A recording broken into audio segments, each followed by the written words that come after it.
I grew up in an upper-middle-class family. We weren't filthy rich, not like multi-millionaires or anything, but we lived in a huge all-brick home with all the amenities. Mom wanted a tennis court, so Dad built her one. They both loved horses and owned four, which were stabled on my grandfather's farm: two quarter horses, a pinto, and an Appaloosa. My dad, Andrew Davenport, is the COO of Donner Paints, Inc., which manufactures a variety of paint products. Donner Paints isn't one of the big three paint manufacturers, but is still a very large corporation competing in the top 10 in nationwide sales with numerous distributors. His annual salary was comfortably nestled in six figures, although I wouldn't learn what his actual salary was until I was much older. The plant employs close to 250 workers. I was oblivious of my parents' favoritism for several years. My older brother by 18 months, Brandon Andrew Davenport Jr., proudly bore my father's name. I didn't have a problem with that. My father went by Andrew, so they called him Brandon. My name was less auspicious. I was born prematurely at 4 pounds 8 ounces with a cute cherub face, I was told.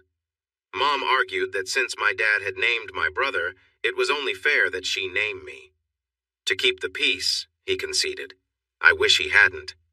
She named me after her mother and her grandmother, proudly saying that they were the two strongest women she knew. I'm Ashley Quinn Davenport and go by Quinn. At least Quinn is a unisex name. I'm not sure if a man has gone by Ashley since the Civil War.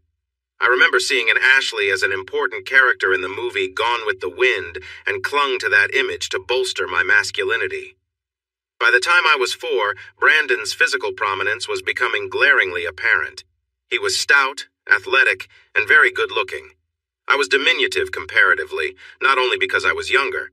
At my age, he had been a much more impressive specimen than me. Mom and Dad's partiality was obvious to us both. Birthdays and Christmas were exceptionally exciting times for my brother, who invariably received more than he asked for, while I received about half of my wish lists. But if we were going out to eat as a family, Brandon was asked where he'd like to go, and that's where we went. When I attempted to preemptively offer a suggestion before Brandon was asked, Dad or Mom would smile and say, "Let's see where Brandon wants to go." And that was that. For as long as I can remember, my parents invited all of our extended family to our home every spring, summer, and fall for family picnics/parties. I loved to see all my cousins, aunts, and uncles, some of whom worked at the plant under my dad. But my favorite relative by far was my Grandpa Davenport. He seemed immune to the bias shown to Brandon and spent much of his time with me at these picnics. It felt immensely rewarding that, of my entire family, I had at least one person in my corner, albeit the oldest member perhaps, but Grandpa was the best. He always said he loved rooting for the underdog. Starting the summer I had turned 12, Mom and Dad told me that I was going to spend the summer with Grandpa.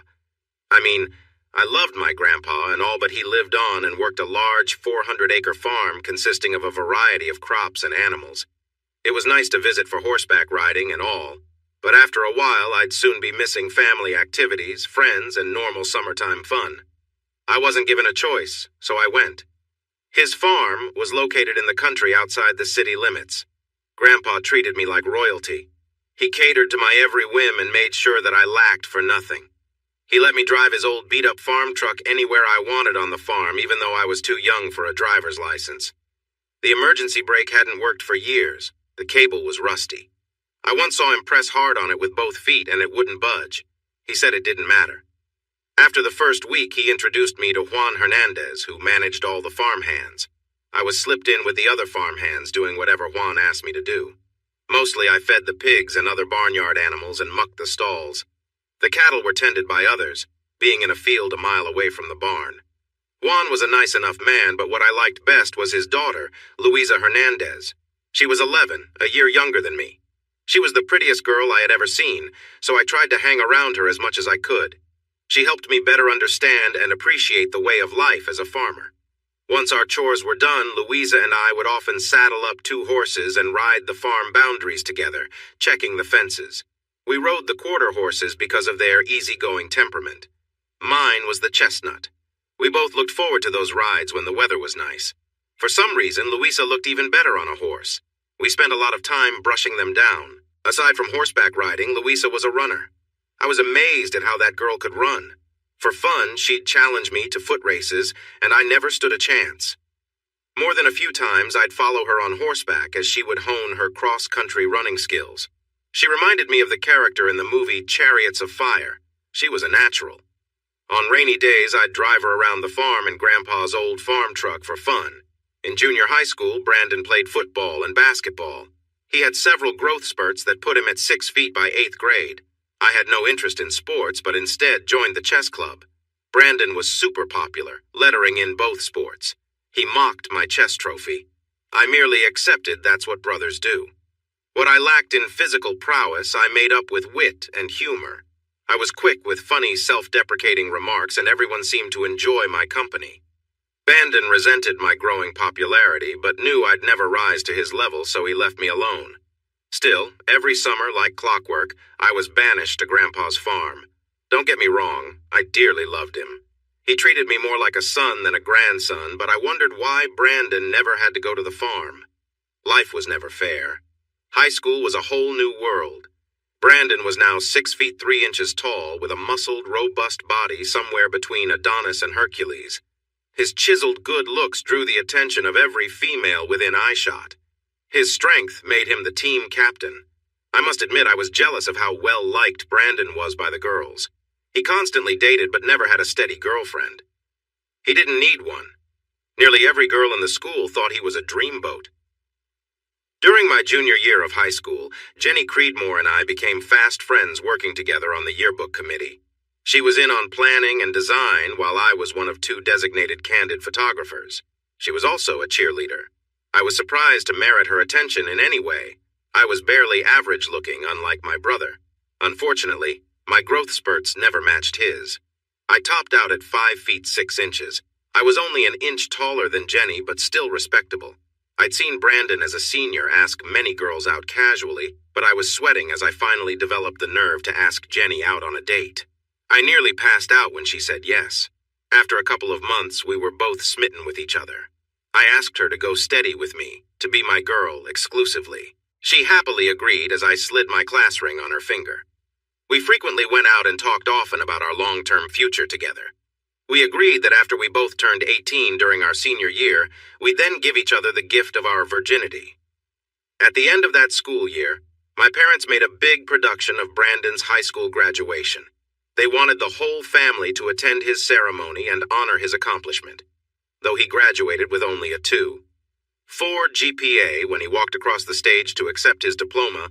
All the girls went crazy, applauding and cheering for him. Later that same afternoon, Dad drove us all to the VFW facility where he had rented their huge dance hall for Brandon's surprise graduation party.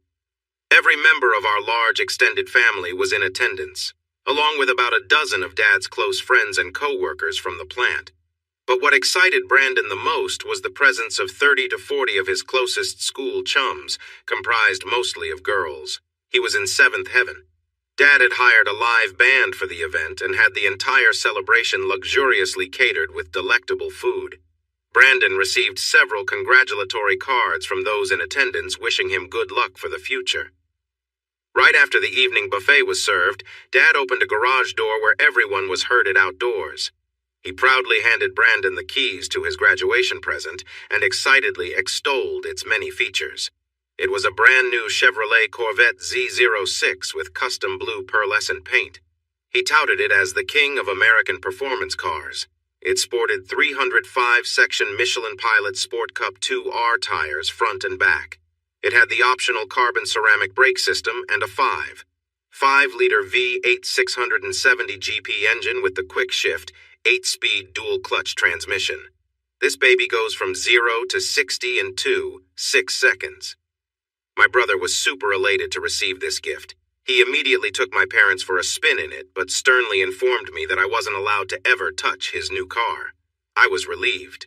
I wanted nothing to do with it or anything associated with him, and walked away with a grin on my face. While he was test driving his new wheels with Mom and Dad, I looked up his car online with similar features. MSRP was close to $75 grand for the car alone. When all the options and customizations were added in, it easily topped out at around 90 grand. That was encouraging. I aspired to receive something similar when I graduate. I still had 1 more year to go. The best thing was, I was very much looking forward to spending another summer at Grandpa's farm this year. For the past 3 summers, Grandpa had surprisingly placed me in charge of the entire farm workforce. Over the years, he'd taught me every aspect of the farm that needed tending to, and trusted that I'd direct everyone to keep the farm running smoothly with my guidance. Juan Hernandez, the farm foreman who usually operated under the supervision of my grandpa, readily accepted my authority, and we kept the farm running efficiently. It didn't seem to bother him a bit that a teenage boy, young enough to be his son, was the summer boss. I had made fast friends with everyone who worked under my grandpa, and we all got along famously. Summers were extremely busy for us all with vegetable harvesting, pest control, fertilizing, and tending the orchard. I asked my grandpa once why he asked only for my help every summer and never Brandon. His vague reply was that I was a natural. Brandon doesn't have what it takes. There were times that I longed to be more than just a natural-born farmhand, but I never spoke a word of complaint to my grandpa. When I returned home from the summer at the farm, Brandon was packing to go to college. My parents somehow managed to get him enrolled in George Washington University in Washington, D.C. in their 4-year degree program in business administration. I looked them up. Annual costs would be over $40,000 per year. That ignited my excitement about where I may end up going after I graduate high school. Even if I was sent to George Washington University along with Brandon, it was a big campus. We could avoid each other and both come out with business degrees. That would nicely prepare us both for management positions in Dad's company. I was sure that Brandon was being groomed for that. My senior year in high school sailed by as smoothly as silk in Brandon's absence. Even though I wasn't a jock, I was still exceptionally popular due to my affability. I always showed great interest in anyone I was with at the time and did my best to treat others as I wanted to be treated. Many expressed how different I was from my brother and loved my lack of arrogance that he capitalized on. I had turned 18 years old back in February. Jenny's 18th had been in April of that year. The senior prom was to take place on May 25th. Jenny and I had not been intimate yet. We both decided to wait until prom night to give ourselves to each other. It would be a night we'd never forget for as long as we lived. During our senior year, Jenny and I had a standing date every Saturday night. Very often we'd go out Fridays as well, depending on her family's plans. They seemed thrilled that Jenny had latched on to me. I had purchased a ring for her and was planning to propose on prom night in front of her family while we were all dressed up. Of course, the wedding would wait until after we both graduated. I'd already spoken with her father, seeking his approval. He gave me his hearty endorsement. After all, I was the son of a well-to-do family, and they were struggling. I had made reservations at a very expensive restaurant for prom night with firm plans to make her my fiancée that very night. "Hey, Jenny, it's me. I know I don't have to because we have a standing date night, but I wanted to make sure we're still on for this Saturday night." I had purchased the ring that day and was very excited to see her without letting the cat out of the bag. "Hi, baby. Oh, I'm so glad you called. I almost forgot. 2 of my girlfriends are coming over to give me a perm. One of them is trained and the other wants to learn. So we thought this would be a fun opportunity for them to get more experience and for me to save some money. Would that be okay with you, honey? I meant to mention it to you before, but it slipped my mind until just now." Disappointed, I replied, "Sure, I understand. We'll have other Saturday nights. I may just call my friend Brian and catch a movie or something that night." "Oh, thank you for understanding, baby. I promise I'll make it up to you on prom night. You have no idea how much I'm looking forward to being with you," she said, enthused. Saturday afternoon, I gave Brian a call. "What's up, man?" "Me? I never hear from you on Saturdays. What happened, Quinn? Is Jenny on death's door or something?" "Nah, she's getting her hair done tonight, so I was looking to see if you wanted to catch a movie or something tonight." "Can't tonight, Quinn. I promised April I'd take her to the shakedown tonight. You know, that new teen dance club that opened a few weeks ago? It's an open house tonight. Everybody's going to be there. Hey, why don't you join us? You could bring your camera and get some awesome shots for the yearbook. I'll even let April dance with you a few times." "Yeah, I heard about that place. I suppose I could check it out. It might be fun at that. I'll meet you there. What time?" "I'm picking April up at 7:30, so 8? 8 it is. Thanks, Brian." I made sure my compact camera battery had a full charge with a clear memory chip. I imagined catching a few seniors doing some crazy antics. I found April and Brian's table in a corner of the room. The dance floor took up most of the floor space with tables scattered around the edges. All the good tables were already taken. Brian was right. A ton of our cohorts were there. Although no alcohol could be served, they had a great variety of other beverages. I bought drinks for the three of us. April and Brian shook their booties on the dance floor while I watched her purse. I scanned the room for potential candid shots and managed to take a few from my seat at the table. After they returned, Brian offered me a dance with April as he had promised. She was game, so off we went. I told her I wanted to move about the dance floor to see if I could catch any crazies acting up. As we approached the opposite wall, I saw a dark room with beads draping the entrance. "What's that over there?" I asked April. "I haven't been in there, but I heard it is a large coat room. Since it's warm out and no one brought any coats, I've heard that sometimes a couple sneaks back there to make out sometimes." She explained. "Well now, do tell. Hang on, let me start my camera recording video. I'll slip it through the beads and aim it all around the room. Who knows, this might be a great yearbook opportunity." I chuckled. The music was very loud with a heavy pulsating beat. You could set off firecrackers and not draw any attention. I sidled up next to the opening, slipped the camera through the beads, and let it adjust to the dimly lit room. Looking at the viewfinder window facing me, I found only one couple in the room.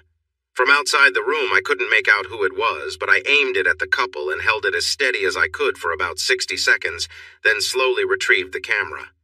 I chuckled again as I returned with April to the dance floor. She asked who it was in there. I said I had no idea, but would check it later after we returned to our table. April sat down and took a few sips of her drink and revisited the hectic dance floor with Brian. They were having a lot of fun. Everyone was. This place was sure to be a big hit. There were more than a few college students in attendance as well. After quenching my thirst, I decided to check out the video I had captured in the makeout room, as I now called it. It wasn't clear at first, but as the light adjustment and focus features of my camera kicked in, I started viewing crystal clear video of the action going on. A guy was standing with his back to the camera, and a girl wearing a yellow dress was on her knees and appeared to be giving him a blowjob. She was completely into it. I heard him come loudly as he groaned above the din of the music. After he was spent, I saw him step to the side as he zipped his pants up. He looked familiar from the back. She looked familiar from the front. It was Jenny. Damn! Shit! What was worse is the guy she was with was my older brother, Brandon. Damn them both. My first thought was that I didn't even know Brandon was back home from college. His collegiate year must have ended before my high school year ended. My second thoughts were that I had dodged a bullet. The ring in my bedroom sock drawer was going back to the jeweler tomorrow. Jenny lied to me. She lied to me so she could go out on a date with my brother tonight. She thought I'd be at a movie, so they thought I'd never know. Before that revelation, my brother and I got along okay and tolerated each other. That ends right here, right now. I have nothing but hatred for him now. He knew very well that Jenny was my girl exclusively. I guess he wanted to find out how exclusive. I waited until April and Brian returned to the table. I was responsible for her purse. They could tell that I was visibly upset. "What is it, Quinn? You look like you lost your best friend," Brian questioned. "I did, and a brother to boot. Jenny's cheating on me with my brother, Brandon." "I can't believe she'd do that to you," April uttered. "Brandon's a big-time asshole, so there's no surprise there. But Jenny, I just can't believe it." "Take my word for it. They're in the makeout room right now," I assured. "What are you going to do?" they asked in unison. "What I should have done a long time ago. I'm sorry, I'll be lousy company tonight. I think I'll split. You two don't need me spoiling your night. Have a great time." Brian nodded. "Are you going to be okay, Quinn? I can take April home and be there for you in your hour of need," Brian offered. "Thanks, man. I appreciate that. You're a great friend. But you and April stay and have fun." I made my way across the dance floor back to the makeout room. I slipped inside as unnoticeably as I could. Brandon and Jenny were heavily making out again. This time his hand was up her dress, actively fingering her, perhaps to return her earlier favor. I walked up to Brandon with his back facing me. Jenny was so into kissing him that she didn't notice me until it was too late. I interlocked both of my hands and fingers together, making a huge fist of them. With all my might, I struck Brandon on the side of his head, knocking him down on the floor. Without wasting a moment, I grabbed Jenny's hand and quickly slid my class ring off her finger. As I dropped it into my pocket, I asked, "How's the perm going, Jenny? Your hair looks nice. You did all this for me? We're done. Don't ever speak to me again, ever," I seethed. "I'm getting the hell out of here," I said as I made a quick exit. When Brandon finally got his wits about him, he started yelling. I heard Jenny scream my name, sobbing. I wonder what she's going to tell her parents about our breakup. If they press me, I'll be more than happy to share the video with them. I rushed home and uploaded a backup copy of the video to an online email account that I alone knew about. I knew Brandon was going to complain about me blindsiding him to my parents. Before the golden boy could get there, I preemptively made my case for what little it was worth, so they could see that, in my view, I had a reason for my actions. I showed them the video recording. "Quinn, that's disgusting. Are you some kind of pervert? Who records something like that? Delete that memory chip this instant. This instant, do you hear?" my mother demanded. "Mom, I'll do as you ask under one condition. You'll do it because I said so. But what is your condition?" "If you and Dad will both admit that I had a legitimate reason for doing what I did tonight. I was going to ask her to marry me. Not anymore. I'm done with her. Think about it. If it was Brandon's girlfriend that I sexually seduced instead, would you agree that he would be justified to be just as angry with me?" They looked at each other. Then Dad contributed, "Look, son, we realize that this is a shock to your system. Jenny is a nice girl. Your mother and I agree, but she isn't the one for you. Maybe Brandon did you a favor by pointing out her character flaws. We'll talk to him when he comes in. I'll make sure he doesn't come after you for any retribution. Let's chalk this up to a big misunderstanding, okay?" That was as close to an apology by my parents for my brother's behavior as I was ever going to get. I removed the memory chip from my camera and handed it to my mom. "Here, Mom. You can delete it if you want to. If Jenny calls, I won't talk to her. Tell her anything you want. I guess you two and Brandon get everything you want again. I get shortchanged as usual. Tell Brandon he can have her all he wants from now on." Then I walked away to my room and shut my door. Mom and Dad remained silent, content that they had spared their golden boy the embarrassment of such an explicit recording. Brandon stormed in a while later, but true to their word for once in their lives, they prevented his recrimination. Jenny approached me in school the following Monday. "Quinn, I feel terrible about Saturday night. Please let me explain." "No, Jenny, I don't need any explanation, nor would I believe a word you say anyway. Please leave me alone. If you don't, you'll regret it. I'll see that your father finds out how you betrayed me." "I know that's a bluff. I don't believe you. Brandon told me the recording you made was destroyed." "Try me," I said as I walked away. And try, she did.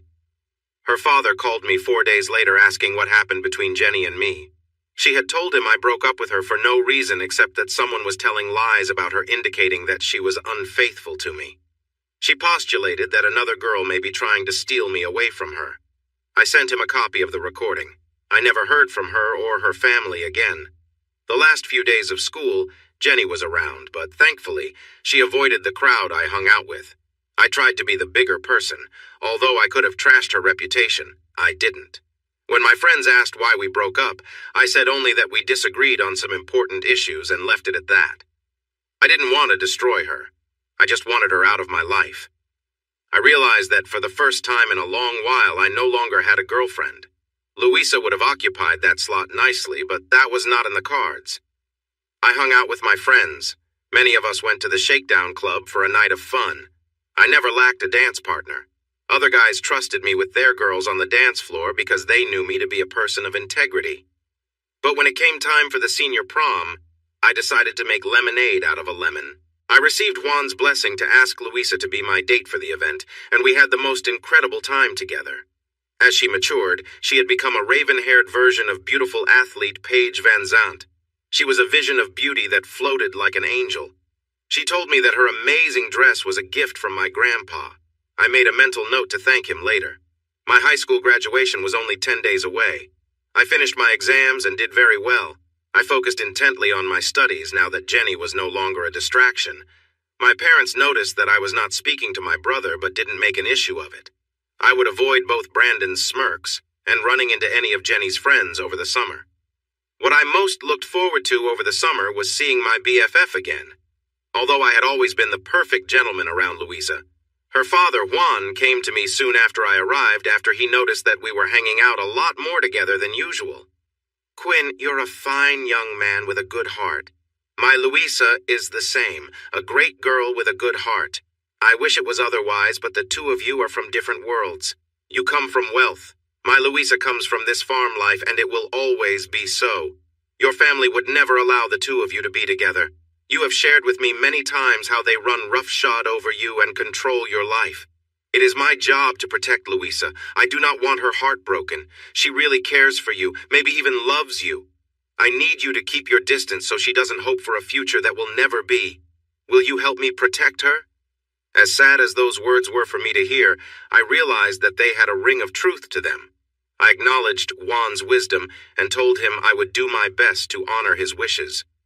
Although Louisa and I both now realized that we would never be together, I made sure that she knew that I treasured her as my best friend. I never once asked her for sex. I respected her and her father far too much for that. Suddenly, I was hit with a ton of suspicion. Juan was right. My parents never fully embraced Jenny. Were they somehow complicit in Brandon's seduction of my girlfriend? That thought rankled me. Am I nothing more than a puppet? Mom and Dad urged me to stay in close contact with Brandon since we were brothers, but I had zero interest in doing that. As a result, they constantly updated me on everything that was going on with him. I feigned interest for their sake, but never offered comment. I realized that I should have expected it, but it still shocked me that my parents couldn't make it to my high school graduation. Brandon had returned to GWU for their graduation ceremonies. He was going to be a marshal carrying a flag leading groups of graduates at GWU's commencement to their seats, and they simply wouldn't miss that for the world. They nearly insisted that I skip my graduation and ask the school to mail me my diploma so that I could be there to support my brother. They relented after seeing my saddest puppy dog eyes and left me behind. I was shocked to see Grandpa and every one of the farm hands and families in attendance at my graduation ceremony. They all made me feel loved. Louisa asked me to point out Jenny, which I did. She glared at her until we left. Grandpa treated us all to my surprise graduation party at his farm. In addition to the farm workers, every single member of my extended family was there complete with children, except for Brandon and my parents. Not a single person asked me about them. I thought that was odd. There must have been 100 people in attendance. The party went on all afternoon and included a huge barbecue dinner. Everyone was stuffed. I received numerous gifts and dozens of cards loaded with money. I thanked everyone for their kindness and generosity. I was the life of the party and kept everyone in stitches laughing at my jokes and antics. Perhaps I should consider a career in entertainment. When my parents finally returned home from Washington, D.C., Dad called me outside to unload their car. It was then that I saw another vehicle parked there. Mom and Dad were beaming as he handed me the keys. "It's all yours, son. This Nissan Versa is only 3 years old, so much of its depreciation has already occurred. It's safe and reliable and should hold its value well. We hope you enjoy it, son. Happy graduation. The smallest Zephyr would have blown me over. It wasn't even new. A 3-year-old used white Nissan Versa? Really? That was the best they could do for me?" The paint was scuffed and scratched in several places. Now I'm not knocking the car by any means. It looked drivable, but compared to the 90 grand custom car Brandon received last year, I was hoping for a little something more than the 13 grand used car they were giving me. He graduated with a 2.4 GPA while I earned a 3.8. In what world is this fair? I couldn't help it. Tears pooled in my eyes and ran down my cheeks. Mom hugged me. "Oh, Quinn, honey, we can see that you're choked up after receiving such a nice graduation present. No other thanks are needed. Your father will bring our bags inside. Why don't you take it for a drive now and show it off to your little friends? Oh, and don't forget, starting tomorrow, your grandpa expects you to be at the farm for the summer. I'll go pack your suitcase while you're out taking a joyride in your new car." I said nothing, not even thank you. Mine weren't tears of joy, as she surmised. They were tears of humiliation and disappointment. Never had the reality of their favoritism toward Brandon been so starkly presented as was demonstrated that day. "I don't want to disappoint Grandpa, Mom, so I'll go ahead and pack my suitcase now and get going this afternoon." I'm sure you two could use some rest after your trip. I don't need to test drive the car first. I'm pretty sure it will get me to Grandpa's farm without breaking down. Mom furrowed her brow, unsure how to take my comment. It didn't matter. I was sure they'd rather me be gone today than wait until tomorrow. But your father and I wanted to take you out to eat at the Golden Corral to celebrate your graduation since we missed it. Just the three of us. Another slap in the face. Just my parents and me at the Golden Corral versus Brandon's 100-plus party at the VFW hall? Am I not their child too? Did someone just abandon me on their doorstep? That might have made sense, but I've seen my birth certificate. No need to go to all that trouble just for me, Mom. Grandpa took me out to eat on my graduation day, so it's already been celebrated. I'll get packed quickly and be gone before you know it. Mom again furrowed her brow at my rejection of going out with them. Well, if you've got your mind set on getting out there sooner, we don't want to stand in your way. Your father and I have discussed where we think best for you to go to school this fall. We'll talk more about it at summer's end when you return. After the disappointing car gift, I had no reason to hope of being sent to GWU with Brandon to pursue a BA degree. I pushed all hopes to the back of my mind to avoid thinking about another letdown. Though I arrived early, Grandpa was elated to see me. He was much more of a loving parent to me than Mom and Dad combined. Not only that, but I couldn't wait to catch up with Louisa if I could catch her. Her running skills had improved even more. She was the star of her school's track team and had won many trophies. Sometimes she'd let me win a foot race to assuage my ego. She was the kindest girl I had ever met. We saddled up and were soon roaming the many fields of the farm. That summer was one of the best of my life. I don't think I drove my Nissan a single time over the summer. Grandpa insisted that I drive his Cadillac anywhere I needed to go. After Juan's admonition, I played it straight with Louisa. I told her of her father's concerns, and she disappointedly understood. We both avowed to be each other's besties, regardless of whether or not we could eventually marry, but we did discuss what we valued in a potential mate. There was no doubt we loved each other, but recognized the limitations we both faced. There was an abandoned quarry about 15 minutes from the farm. Everyone in high school and college had been there to party and make out. The owners got wind of the activity and pumped the water out at regular intervals to prevent its popularity as a swimming hole. They didn't want liability for drowning incidents. I took Louisa there more than once for a picnic.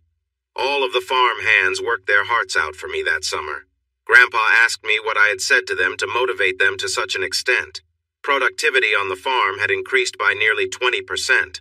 I told him that I merely treated them as I would like to be treated myself. His knowing smile and pat on my back were reward enough. I had pleased my grandpa. I didn't realize how much about life I was learning from this amazing man without taking a single class. At summer's end, I returned home. Brandon was there, of course, preparing to leave for his second year at GWU. After he said his goodbyes and headed down the road in his impressive performance car, Mom and Dad finally sat me down for a talk.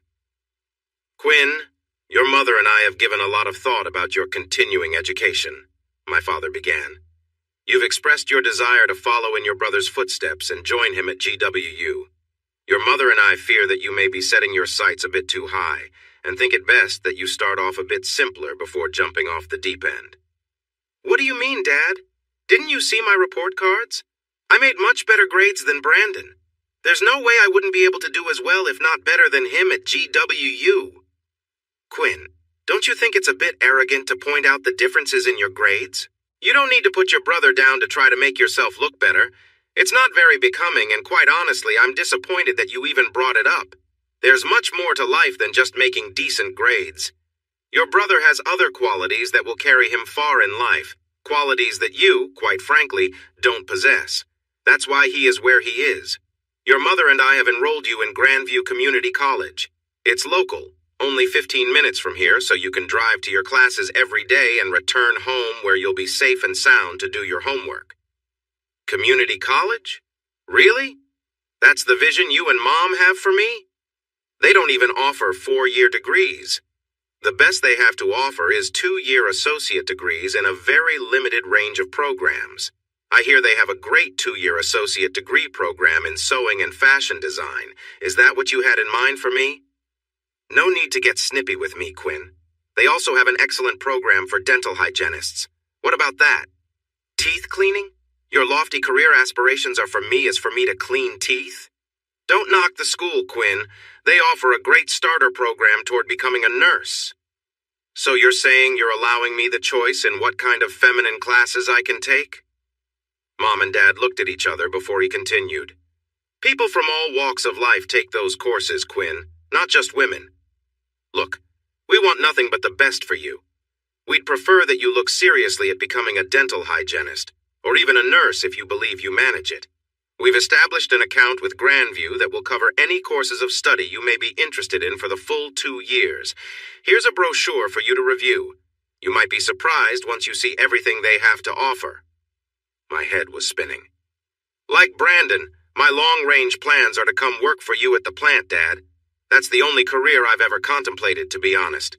The courses you suggest I take would steer me away from working there. Are you saying that you don't want me working with you? Am I not good enough? No, Quinn, that's not it at all. Of course you're good enough. Look at it like this. If you start with me at the plant, you'll most likely start at the bottom, and it may take you many years to work your way up. It'll be long days of hard work, Quinn, and with someone of your delicate constitution, your mother and I aren't sure that would be the best fit for you. Delicate constitution? Face the facts, Quinn, my mother chimed. You don't have the same physical constitution as your brother. No one expects you to compete against him. It wouldn't be a fair fight. Life is not about everything being fair and equal from every person's perspective. It's just life. We all play our hand from the cards we're dealt.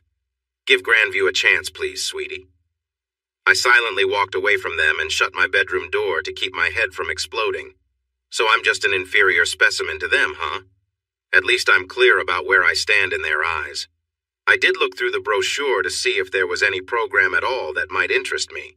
There wasn't, so I looked to their home page online for a comprehensive listing of all available courses. In their academic programs, they were offering a brand new course program for an associate degree in mechanical engineering technology, AS. I bet Dad didn't know about this one. I immediately signed up for the program online and saw that it was nearly full. This might be the only program offered where I might not be the only student not wearing a dress. I decided to not tell my parents what program I was taking. After all, I wouldn't want them worrying about my delicate constitution. I applied myself diligently to the coursework. The comprehensive program covered the basics of multiple mechanical disciplines. I found it fascinating. I had visited Dad's plant many times and had seen many of the types of machines and mechanical principles employed there. My first semester in the community college was flying by. I was flourishing.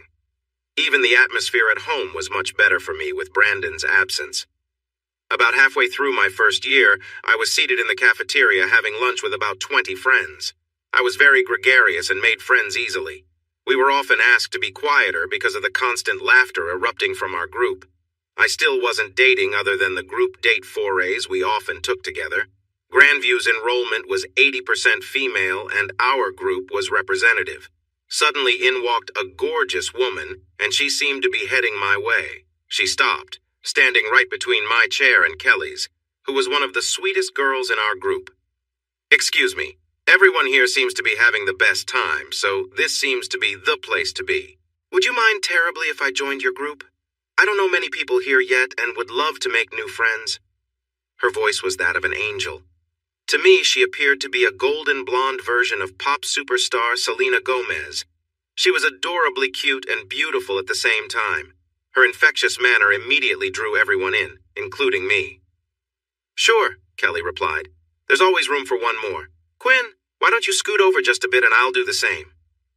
Kelly slid over an empty chair between us, encouraging the new transfer student to take her place among us.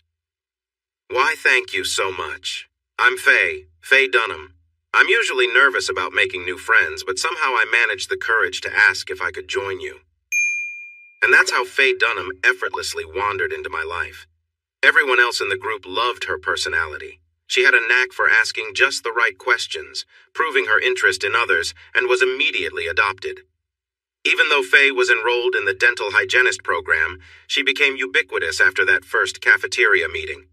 Although we only shared 2 classes, English and math, she would mysteriously appear at my side as I made my way to my other classes unrelated to hers. I was no fool. Her attraction to me was evident, and every guy in the school, including me, was attracted to her. There's something infectious when you learn of another person's interest in you, especially if they're stunning. She joined our group dates for a couple of weeks, but always remained close by my side as if she was claiming me as part of her territory. She never acted jealous of me interacting with the other girls, but everyone could see that she wanted us to become an item. When I finally asked her out on a one-on-one date, she eagerly agreed. Everywhere we went, other guys' eyes followed her every move, and even a few hit on her in front of me, but she politely rebuffed their advances while leaving their egos still intact. Faye was the same height as me, 5 feet 6 inches, but never wore heels a single time.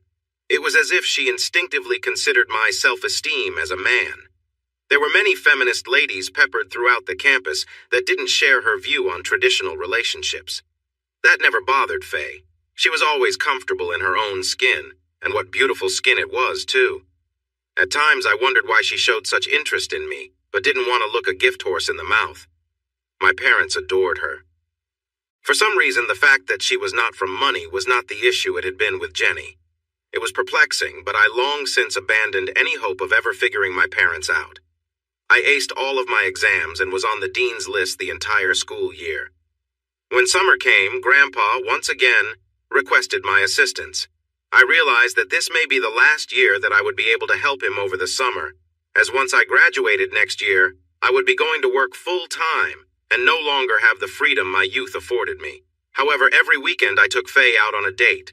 On top of that, we talked on the phone nearly every day. She spent a lot of time at my parents' place. It was as if they had already accepted her as a full-fledged member of the family. Louisa was happy for me to have found someone serious to potentially become an important part of my life. Faye may now be the love of my life, but Louisa will always be my very best friend. The strangest aspect of my life now was the dramatic change in my brother's behavior.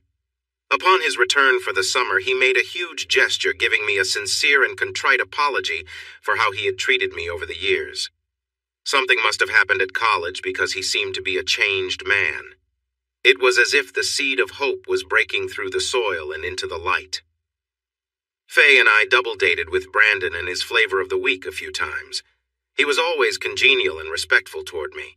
I looked for any signs that Faye developed eyes for him, but she remained focused totally on me. Brandon never made any inappropriate comments toward her either. He seemed to be a new man, and I was glad of it.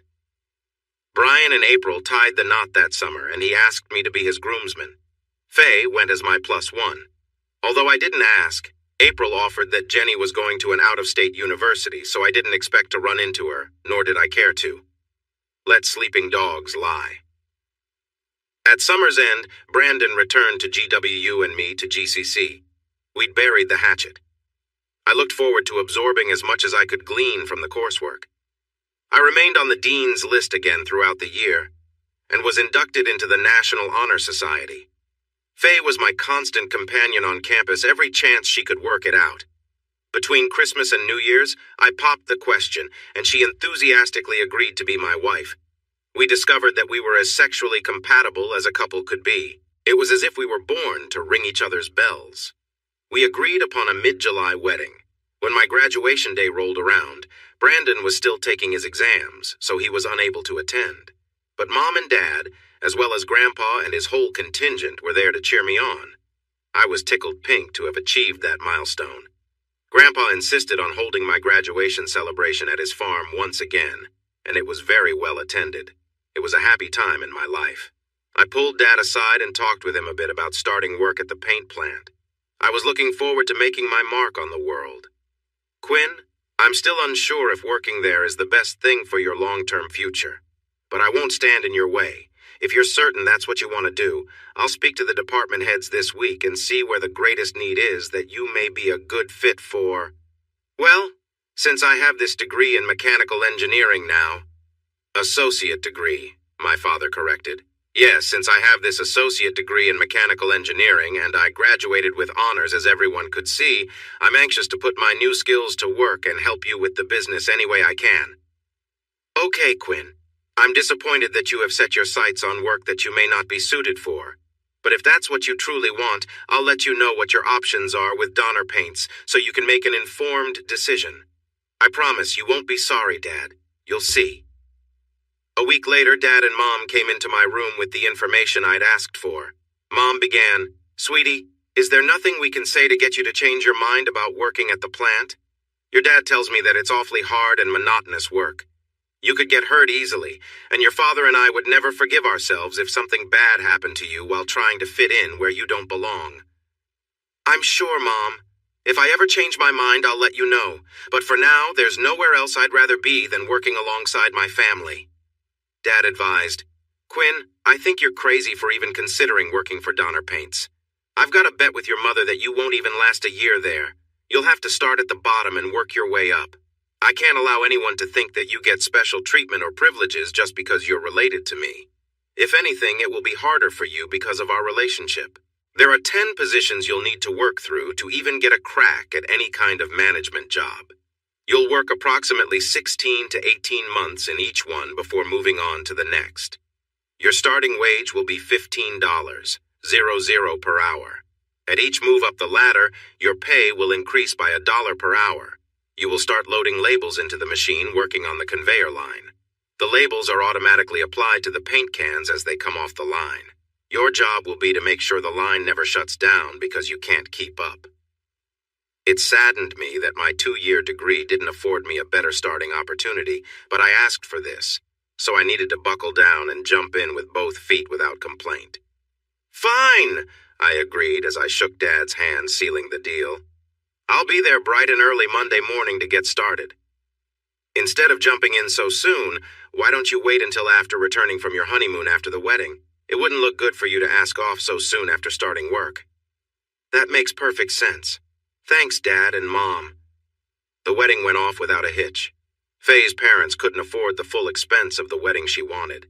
My parents happily chipped in whatever funds were needed to make up the difference. I was shocked to see them being so helpful with our life journey together. Brandon proudly served as one of my groomsmen. My grandfather gifted us with a 2-week Caribbean cruise for our honeymoon. It was a luxurious affair. I'd never been happier in all of my life. After we returned, Faye started work at Peterson Orthodontia as an oral hygienist. It's more tedious cleaning teeth through and around braces, but the pay is more than twice what I was bringing in. They started her at $28, $50 per hour compared to my paltry $15, 00 hourly. But our combined incomes put us at $90 grand per year. She said our disparate incomes did not bother her in the slightest, as long as we were together. We were able to purchase a decent starter home in a suburb between both of our jobs with an affordable $1,800, 00 monthly mortgage payment. Faye had taken out a student loan to get her degree, so we had to also begin paying that back. I began cutting my teeth on the labeling process at the plant. I had to stay on my toes to keep up with the line. Dad was right. It was tedious and monotonous work. After 3 months there, everyone near me on the line was exceptionally friendly. They'd expected me to be arrogant or condescending. They discovered how open, honest, and funny I was to be around. I was one of the gang and was treated with their respect. I came home tired at the end of every day, but Faye always managed to rev my motor up until we fell asleep exhausted after our frequent sex sessions. I was truly a lucky man. However, the more I worked on hand-loading the labels into the machine, my mind pictured a mechanical way to accomplish the process which would increase speed and reduce labor. I shared my ideas with Stan, my supervisor. I asked him if I could work long lunches in the maintenance area every day on my project to see if I could build my vision to save time and money. He liked me so well he didn't even ask his boss. He gave me the go-ahead and shifted another worker to my position while I was tinkering. Within 3 months, the maintenance staff was so excited about my project that they scheduled their time to integrate it into the machine while the conveyor was down next for its next major cleaning. To everyone's amazement, it operated flawlessly. The speed of automatically loading the labels into itself matched the speed of the conveyor. All I needed to do was place a pallet of labels next to the automated loader and off it went. Stan went on to explain in detail how the other processes worked on the conveyor line, but after 17 months, I was transferred to the receiving department and received my dollar increase. At about this same time, Faye announced that she was pregnant. We had talked about starting a family, but had not agreed upon the timing yet. Of course, we were living proof that the pill is not 100% effective. However, I was thrilled to become a dad. Our precious little daughter, Tamara Davenport, came into the world with a full set of lungs on her. Faye and I couldn't have been prouder parents. Her parents and mine were delighted with her arrival. Tamara was a dearly loved child. Brandon was graduating with his business administration degree from GWU. We all attended his graduation ceremony. After we brought Tamara home, he often brought over many stuffed animals to adorn her baby room and assumed his role perfectly as her adoring uncle. Life was good. But then came the shock. I should have anticipated it. I should have known from experience that leopards don't change their spots. Brandon was given a job within the company as Chief Administrative Officer, reporting directly to Dad. He was the head of all of the department managers. His job description was to help our company improve its performance by reviewing processes, developing new policies, and managing projects. In essence, he was my boss's boss, with a starting salary of $134,000, 4.5 times my annual income. When I confronted Dad about the contrast between Brandon and me, he simply explained that Brandon's 4-year BA degree made him eligible for the upper management position. He said also that I should be proud of my brother's accomplishments, saying I was over-expecting my ambitions within the company given my limited capabilities. He urged me to look elsewhere if I was unhappy with my present situation. I was determined to prove my worth in my father's eyes. I don't know why, but I was driven to attain parental approval. Surprisingly, Brandon never lorded his position of authority over me as I had expected him to do. On the contrary, he was always quite nice to me. I have no idea what induced his change for the better, but I warmed to his newfound maturity. We grew even closer as a result. During my time in the receiving department, storage space for pallets of powdered ingredients utilized for paint mixes was at a premium. We had plenty of large tanks in the basement to dump and hold the various latex and alkyd liquid ingredients, about 12 in all. Pallets of bags of chemicals used took up all of the floor space. After several months working in receiving, I convinced my boss to invest in a set of heavy-duty storage shelves, similar to those used in the big box stores, but even heavier duty. He had a budget surplus, so I eventually convinced him to purchase and install them along a back wall. He soon saw the wisdom of my ways and convinced Brandon to spring for more of the shelving units. Doing so quadrupled our storage capacity and sped up production. Limitations of powdered products were no longer the controlling factor in the size of batches we could run. Again, productivity increased as a result. Next, I was moved to conveyor can loading and was now paid $17, 00 per hour. Along with 3 others, I hand-loaded the empty paint cans into the conveyor system to receive the paint product. As before, the light bulb came on in my head and I was permitted to explore the development of an automated loading system, similar in theory to my label loading modification. This was much more complicated than the label loader. It involved seeing eye robotics. I was allowed to build a prototype for the station I loaded. When it was installed, my boss had kittens over it and pleaded for the funds to build 3 more just like it. Product line efficiency was increased yet again. Faye told me how proud she was of my creative abilities. She made certain that I was well rewarded intimately every night. I was a happy camper. 18 months later, I was moved to line flushing and cleaning. After a batch of product was run, the lines had to be completely flushed and cleaned to ready them to deliver the next batch of a different paint product. It was a time-consuming process to prevent cross-contamination to ensure the highest purity and quality of the product. I asked my supervisor for permission to install a set of parallel distribution pipes. In this way, using 3-way changeover valves, the next batch of different product could be run immediately, while the contaminated lines were flushed and cleaned with the product line still running. It was a huge success. With 4 lines running simultaneously, the previous can loaders who were no longer needed shifted to line flushing on an almost continual basis. Production again was greatly improved. I loved my family life. Tamara was a handful as a toddler, but when she put her arms around my neck and told me that she loved her daddy, I melted into a puddle every time. My next position was in the filling station. I monitored and made adjustments to ensure that the correct quantities of paint were accurately delivered to each can. There wasn't a lot of improvement I could see in that department, but our production runs were now limited by our fill times. I suggested we add 4 more filling nozzles, which allowed the filling of 8 cans simultaneously instead of the original 4. Doing so on all 4 lines immensely sped up production yield for each day. Productivity rose yet again.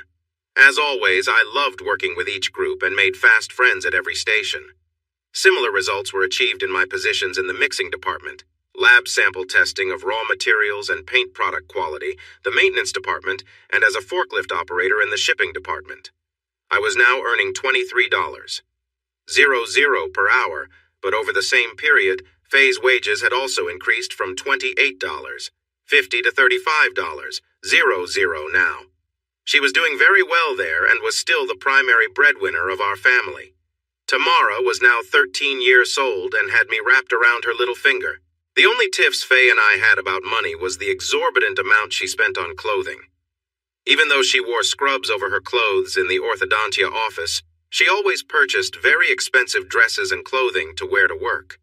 She bought costly, sexy lingerie that I never saw her wear, but she just had to have. Some women have shoe fetishes. Faye's fetish was women's clothing. I couldn't counter her argument that since she earned more than me, she should be able to buy whatever she feels necessary to meet her perceived needs. That notwithstanding, she never left me with any unmet sexual needs. Some couples can get into a rut. We never seemed to do that.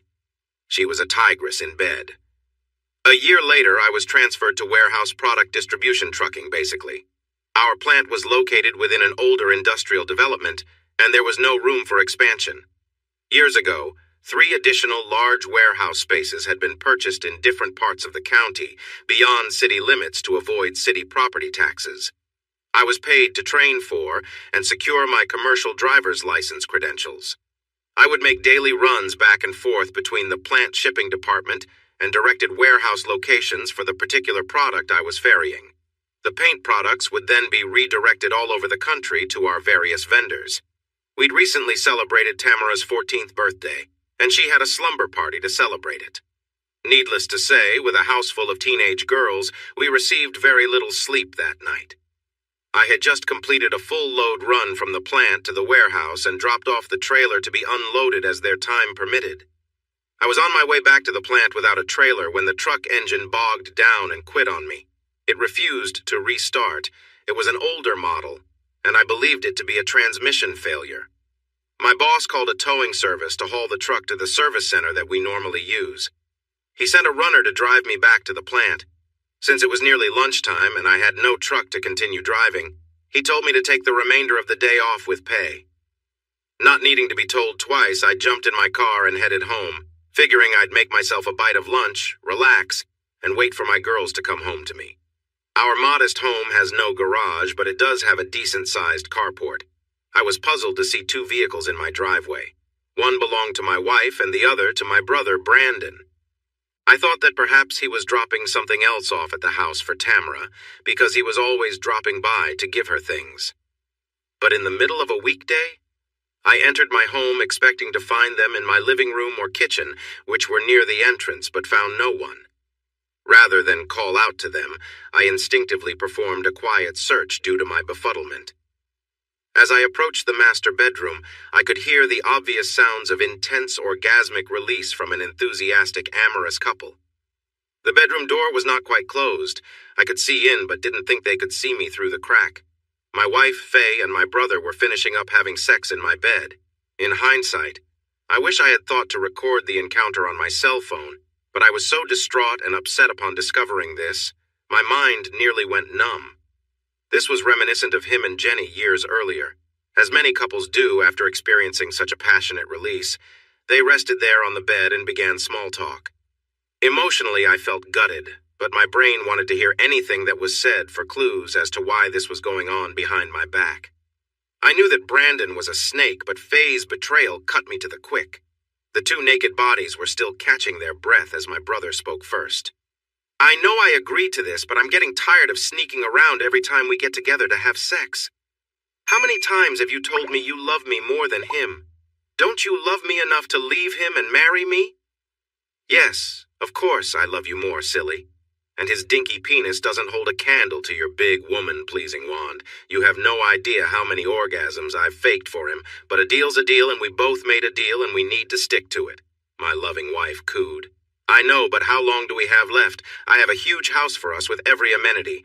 I hate seeing you living in squalor here with Quinn in this dump. Tamara is 14 now. When she turns 18 and heads off to college, I'll try my best to let Quinn down easily. I'll make it look as if he and I are drifting apart. After I divorce him, then I can pretend to discover you, fall in love, and we'll marry. Tamara will see it as a natural transition and only see you in a positive light. If she found out that you are her biological daughter before then, and learned that we betrayed Quinn, who she calls her father, she may hate you and draw closer to him. We have to play this out delicately to ensure Tamara's smooth transition of love from Quinn to you. I know, you're right. I just hate being called her uncle when in fact I'm her real father. You're worth the wait, Faye.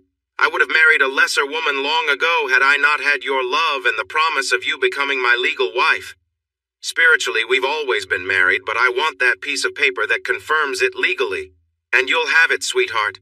I swear it. You have almost all of me now. All Quinn gets is leftovers and sloppy seconds.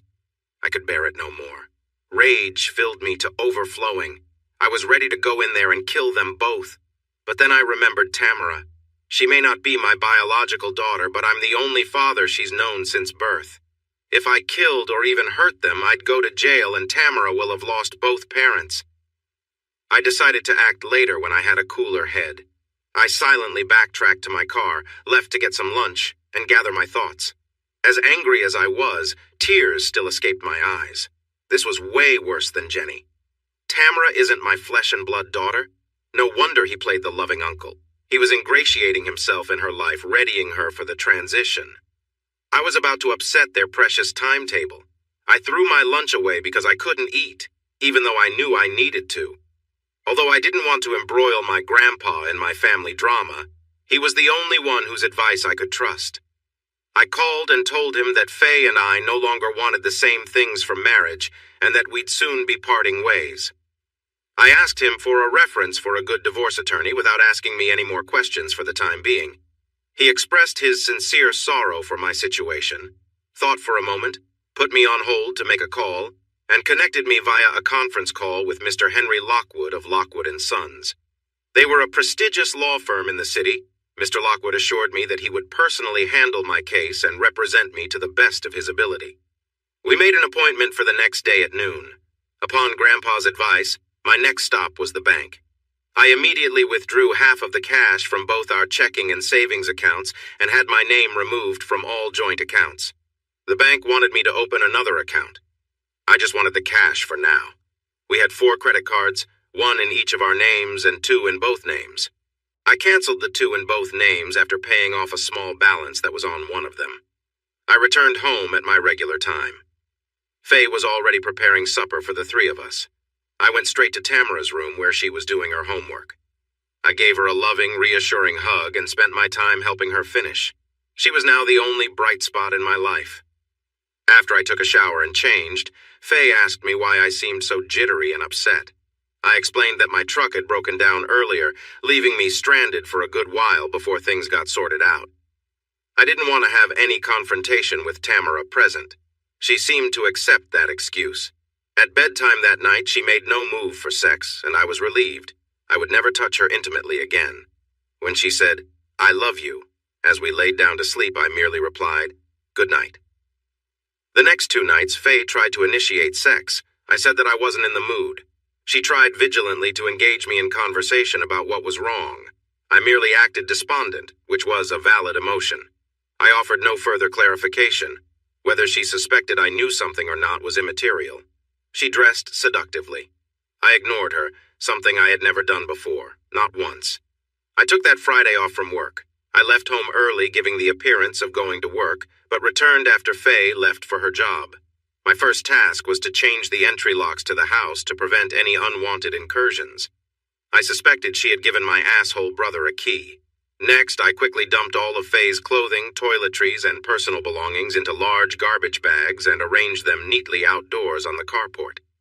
Mr. Lockwood was both fast and efficient. After my initial meeting with him, he had Faye served that morning at 10 a.m. at her work. I had no idea what her reaction would be, nor did I care. I instructed Mr. Lockwood to make sure that Faye understood that I would never talk with her except in his presence, and the presence of her attorney. It was soon obvious that she paid no attention to that instruction. After I ignored her cell phone calls, she must have called the plant to reach out to me. I feel certain that she followed up with Brandon when I was unavailable. Brandon would quickly discover from my supervisor that I had called off that day. I expected her to show up fairly soon. It was clear that I had underestimated the impact of having her served. 3 cars soon pulled up together in my driveway. It was Brandon, followed by Faye, and then my dad. Truly a family affair. I went back inside the house and locked the door. Faye tried her keys, then Brandon took his turn at the new locks to no avail. They began pounding on the door and yelling at me to let them in. I yelled back, "Shut up, all of you! If all 3 of you will step back 20 feet away from the house, I'll step out on the porch to talk. If not, I'll call the police on you for disturbing the peace." They received the message and stepped back in unison. I nervously pressed the door open and stepped out onto the porch, prepared to make a hasty retreat should one be required. The 3 of them looked both anxious and angry. Faye started it off. "Why, Quinn? Divorce papers? Out of the blue? Embarrassing me in front of my colleagues? Haven't I been a good wife to you? What's this all about?" she argued. "Why wait, Jenny?" Faye knew that my calling her Jenny was my sarcastic way of calling out her betrayal with my brother as Jenny had done. "I'm merely helping you both by giving you exactly what you want and saving us all a lot of time." "You're talking crazy, Quinn. Both? Who both? What do you mean?" she urged. "Now that our divorce proceedings have begun, you can move in with this rotting pile of shit ex-brother of mine, marry him, and never have to fake another orgasm with me. I won't stand in your way. I've tossed all your belongings in these garbage bags. If you don't take them, the garbage man will. Now get the hell out of here, both of you motherfucking backstabbers, and don't ever grace my door again," I yelled. Brandon chimed, "After everything we've done for you, this is the thanks we get? I won't let you talk to her like that, you useless pansy." Quinn, Faye called out emphatically. "Oh my God, no. I won't ever have to talk to either of you ever again as long as I never see either of your ugly faces for the rest of my life. Take your lying, backstabbing bitch whore with you, asshole. And Dad, please tell this sack of shit that he's forever dead to me. I'm not in the habit of talking to piles of shit. Both of you disgust me. I'll despise you both until the day I die," I seethed. I stepped back inside and locked the door. The 3 of them talked heatedly among themselves for about 5 minutes, endeavoring, I supposed, to figure out how I'd come to learn of my wife's and brother's treachery. The further surprising revelation to me about this particular encounter was in what was not said. Dad never questioned a single inflammatory remark I made. I thought it telling also that they had not mentioned Tamara either. When Tamara didn't get off the bus, I figured that they had already picked her up from the school to preemptively lay claim to her. I called the school office. They confirmed that Tamara had been picked up from the school and would be homeschooled from now on. That was unexpected. Was Faye going to quit her job and homeschool her now? If so, there's only one place she would do that without access to this house, Brandon's. She would never involve her parents in her depravity. Well, now everyone knows that I'm aware of their unholy affair. They don't know how I discovered it, or that I'm aware that Tamara isn't my biological child. They may try to use her as leverage against me down the road. Now that we were technically separated, I grabbed the mattress off our bed, stood it up on its side, and began dragging it outside and around back. I tossed the mattress in the backyard. I soon returned with the box spring, followed by the headboard and footboard. I brought out a gas can from the garage, splashed about a pint of fuel all over, and lit it. It was cathartic to watch their tryst bed go up in flames. I took a long hot shower to rid myself of contamination from even touching it. I relocated the bed in the spare bedroom to the master bedroom. It was as if one dark cloud moved away from overhead. Now that the proverbial cat was out of the bag, I went ahead and canceled her cell phone service and changed the number on mine. I also altered my login and password for the phone account online so she could not use her intimate knowledge of me to access it to get my new number. The silence was golden. I wondered what kind of lies they would feed Tamara. Mr. Lockwood advised me not to verbally engage them until a custody arrangement had been agreed upon. Given the temerity of Faye and Brandon's betrayal, he advised that we go by the book and take no chances of being further manipulated. I completely agreed. I returned to the plant Monday morning, fully expecting to be fired at Brandon's insistence. Dad was waiting for me when I reported to my supervisor's office for my day's run assignments. As the COO, he has access to anyone anywhere. Besides, he wasn't my nemesis. Brandon was. "Quinn, I'd like to talk to you for a minute, please." "Sure," I tersely answered. "Quinn, I don't know what happened to cause you to take the measures you did last Friday and say those horrible things. As you can imagine, tempers have flared all weekend, and we're all pretty upset about this whole debacle. However, I want you to know that business is business, and personal issues have no place in business. I've instructed Brandon to stay away from you as much as possible and avoid interacting with you. I want you to know that even though I don't pretend to understand any of this, your job is secure as long as you continue the excellent work you have always given us. Brandon will leave you alone as long as you reciprocate. I don't want any nasty family matters becoming fodder for gossip in this plant. Is that clear?" "Yes, sir," I respectfully responded. A week later, Mr. Lockwood had arranged for Faye and me to meet for mediation to discuss custody arrangements before getting to divorce issues. We were not allowed to have our respective attorneys present during mediation. It was only to be the three of us. As I was headed to the meeting room where the mediation attorney would meet with us, I saw my ex-brother seated in the lobby. He acted as if he wanted to speak to me, but I completely ignored eye contact and entered the room where Faye was already waiting. She and I were seated on opposite sides of the table, facing each other while the mediator sat at the head. Faye opened, "Hi, Quinn, you look good. Tamara and I miss you terribly. We both want you to come home." The mediator awaited my response to gauge the atmosphere of the room. I remained silent. The mediator had not yet spoken directly to me. "Thank you both for coming. My name is Sheila Gordon. I'm an attorney empowered by the court to conduct these custody mediation proceedings in an attempt to arrive at a mutually agreed-upon custody arrangement that will save time in the courts. I sense that the atmosphere between you is terse. I assure you that I've seen it all. We're not here to settle divorce or personal issues. Our sole purpose is to hammer out how 14-year-old Tamara Davenport will spend her time. In the interest of decorum, let's start with you, Faye. May I call you Faye?" Faye nodded her consent. "Thank you. Please explain to me what you would like to see in the way of custody." Faye began. "I love Quinn with all my heart. I forgive him for everything. I only want the three of us to be together again. Then he can see our daughter Tamara every day. There's no need for any custody agreement." "Faye, I realize you may still have deep feelings for Quinn, but that's not why we're here. In the pre-filed petition, as you know, he's asking for 50/50th shared custody of your daughter. Are you saying you're amenable to that? If he'd just come to his senses and allow us to return home where we belong, he could see her every day, just as I said. He's the one who kicked us out. He's the one who needs to put us back together." "I'm sorry, Faye. What you're asking is not within the domain of these proceedings. Quinn's petition requests that the two of you split Tamara's time by alternating weeks. Do you agree to let him have her for a week, and then you have your week with her and so forth and so on?" Faye became indignant. "Send my daughter away half the time? Hell no, that will never happen. It's either all or nothing, Quinn. Either you take us back as I ask, or you'll never see her again. Do you hear me? All or nothing?" She angrily iterated. "That is an unreasonable position, Faye. Let me warn you, if you cannot arrive at mutually agreeable terms for Tamara's custody during these mediation proceedings, then the court will be forced to order an arrangement that they believe to be in the best interest of the child. Terms that both of you might not be happy with. But once the judge makes a ruling, that will be the law. Now, after hearing what I just said, are you open to making Quinn a counteroffer that you can agree with? Give me something to start with, Faye. Anything." Faye sat there in stark silence.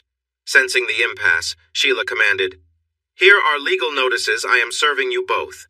4 weeks from now, you are both to report back here to this same room to give this a second attempt. Faye, I suggest you think long and hard about what I said. If you cannot come to an agreement here concerning Tamara's custody, then a judge will make an arbitrary ruling for you. At least here you have a say. In court, you will not." Faye angrily looked at me and spat. "Get over yourself, Quinn. The only way to see Tamara again is to reunite us all and resume our life together. Why don't we both set aside our pride for her and do what's best for her? She needs both of us in her life every day, at least until she's 18. I looked at Sheila.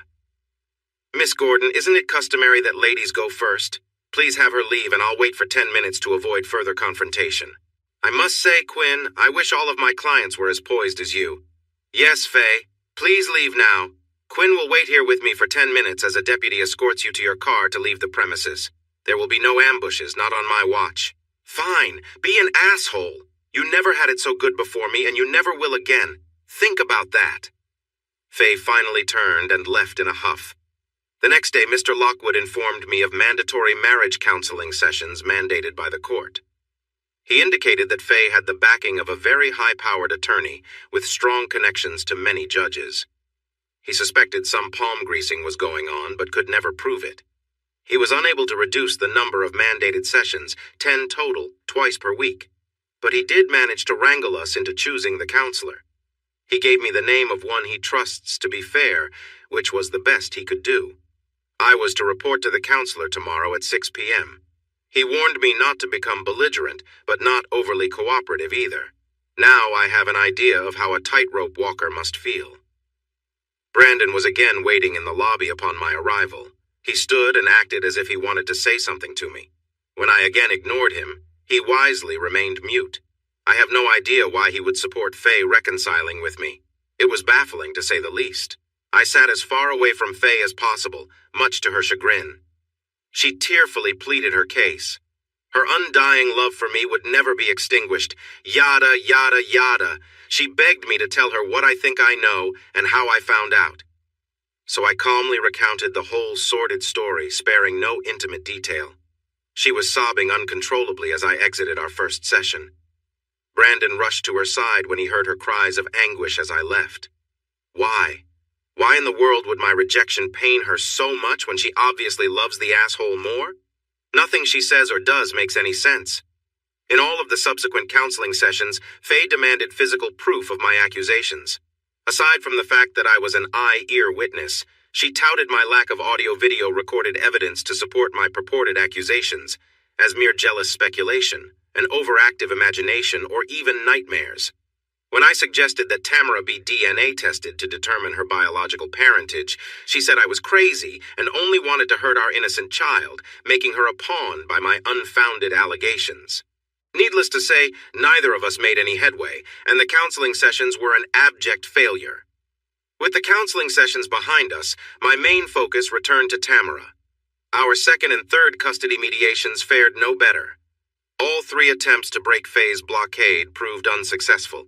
She reiterated that she wanted the 3 of us back together.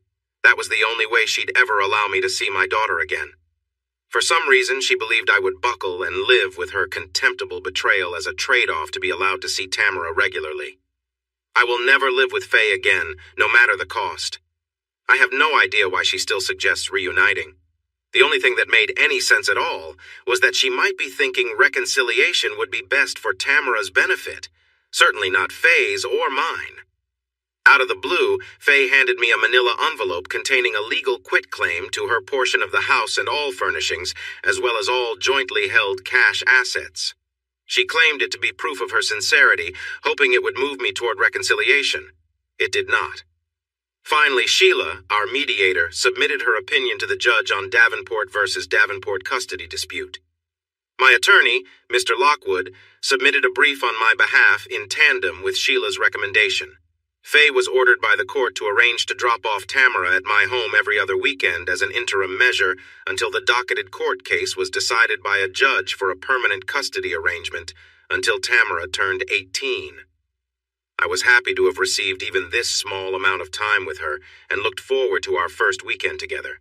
He issued an additional edict ordering me to start paying child support in the amount of $400, $0 per month until the permanent custody order defined otherwise. Faye and I were ordered to provide verified phone numbers to each other through our attorneys for bidirectional communication concerning the child. The numbers were to be used for no other purpose. On Friday evening at 5:59 p.m., Brandon and Faye were in his car as they reluctantly dropped off a happy Tamara. I was waiting for her outside when she ran toward me and jumped into my arms, sobbing. I was just as happy to see her. I tightly squeezed and kissed the girl I had called my daughter for 14 years. I was thrilled to see that she had not yet been poisoned against me. I was happier than I had been for quite some time. I took her out to dinner at her favorite place to go. We had a nice meal and caught up on the goings-on in our lives. She explained that my mother had been driving to Brandon's home every weekday and homeschooling her for now. She said they were afraid I'd try to take her and run. I explained that I would never try to keep her from her mother. She said she knew that and tried to tell them, but they wouldn't listen. I explained how hard I had fought to have this limited time with her. She seemed pleased to know I still loved her with all my heart. We watched a DVD movie that night, munching on popcorn and candy to lighten the mood. After the movie, Tamara dropped an unanticipated bombshell request on me. "Daddy, before the judge worked out for me to be here with you this weekend, I had already made plans to have a pool party tomorrow at my new home. It was going to be an all-day affair. I had invited 12 friends from school, both girls and guys, for some fun around the pool, grilling steaks and burgers, and to let them see where I live now. I'm so happy I got to see you today, but would you be okay with letting me still have my party? I mean, if you say no, I guess I can call them all tonight and cancel if you won't let me. Mom says it's up to you." And there it was. I only get 4 days a month with my daughter, and Faye was already influencing Tamara to even cut back on that. It saddened me to see her being manipulated like this, totally oblivious to their machinations. "Sure, honey, if that's what you'd rather do.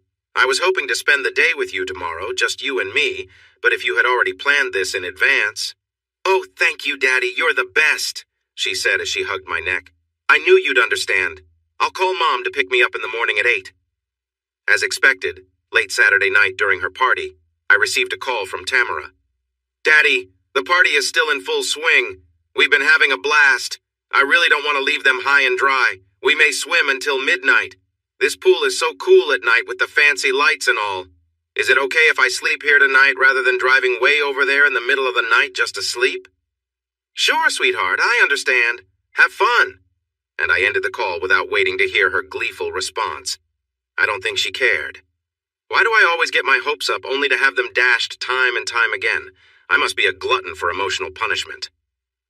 2 weeks later, a similar circumstance presented itself. Saturday morning, Tamara excitedly came to me. "Daddy, I know this is your weekend to have me and all but my best friend Alicia. You remember her well. She's invited a few of her very best friends over for a slumber party at her house tonight. Can I go, please, Daddy?" When I looked deeply into my daughter's eyes, I saw nothing in there that wanted to be with me. I saw only the excitement of a teenage girl wanting to be popular with others of her kind. Had I lost her already? "Sure, Tamara. If that's what you'd rather do, I'm sure that would be a lot more fun for you." Did she get the hint? Not on your life. "Oh, thank you, Daddy. You're the best." And she gleefully went her way, living on the phone until she was picked up.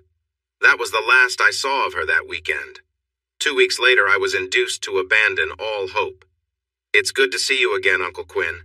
I hope you don't mind, but Mom and my real dad tell me that I need to start calling you by your correct title now, just to keep things in proper perspective." "I see. Told you, did they?" "Yes, Uncle Quinn. Isn't it exciting? I'll be living in that mansion from now on with my real dad who gives me everything I ever dreamed of having. My real dad's going to take me car shopping next week, even though I haven't even started taking driver's ed. Yet, isn't that awesome? I love you, Tamara, but do not ever call me Uncle Quinn again. If you can't bring yourself to call me Daddy any longer, then call me Sir or Hey You, but never Uncle. Got it?" I fumed. "Dad said you might be sensitive about that. I'll try not to say it again, but Dad and Mom really insisted that I do. Let me know if it's too much to ask.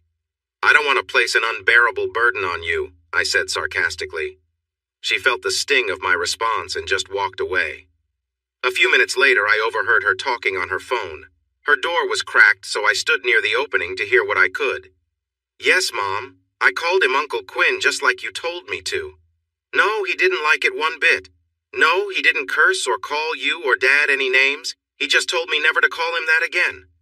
But I don't want to. You should have seen him when I did it. It killed me to see the pain in his eyes.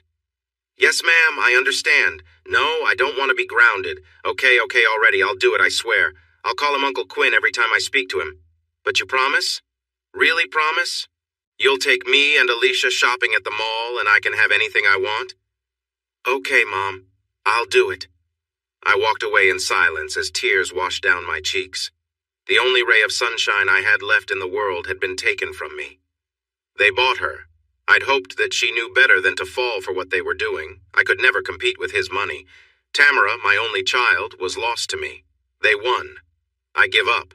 I had made spaghetti for supper. It was her favorite of what few dishes I had learned to cook. We pretty much ate in silence, but I knew it was coming. She was intentionally holding off speaking so she wouldn't have to say it again. Uncle Quinn, is it okay if I go shopping with Mom on Sunday morning? She wants to take me and Alicia on a shopping spree at the mall. I'm really looking forward to it. She said she will come to pick me up in my real dad's new car. It's awesome. Wait until you see it, she said excitedly. I'll think about it, Miss Davenport. I'll give it some thought as I clean up the kitchen. I'll be happy to help clean up, Uncle Quinn. No thanks, Miss Davenport, I again tersely said. She walked away sadly, having just heard me call her Miss Davenport twice. I don't think she liked it either. After I completed a painstakingly thorough cleaning of the kitchen, I made some firm decisions. I went to her room. She looked up at me with concern in her eyes. Come with me, I have a surprise for you. A surprise for me, Uncle Quinn? What kind of surprise?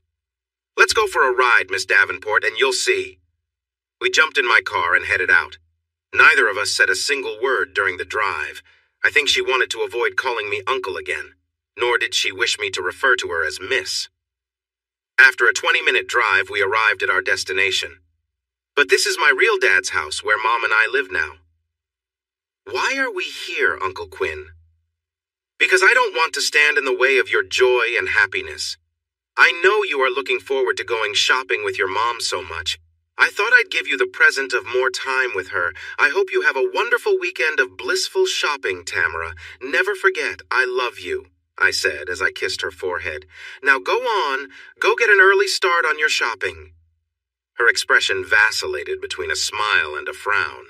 She was clearly confused. She walked bewildered to the house, looking back at me occasionally. No one was aware that she was coming. I watched and waited until I saw her safely enter the ostentatious house. Brandon stepped outside and looked over at me as I drove off. Faye called my cell phone within 2 minutes. I turned my phone off. There was nothing more to be said. She had what she wanted, and I had my plan. Since I no longer had any reason to stick around and be humiliated on an ongoing basis, I planned to permanently remove myself from the circumstances of my discomfiture. On my way home from dropping Tamara off, I picked up a large number of heavy-duty storage boxes and began packing.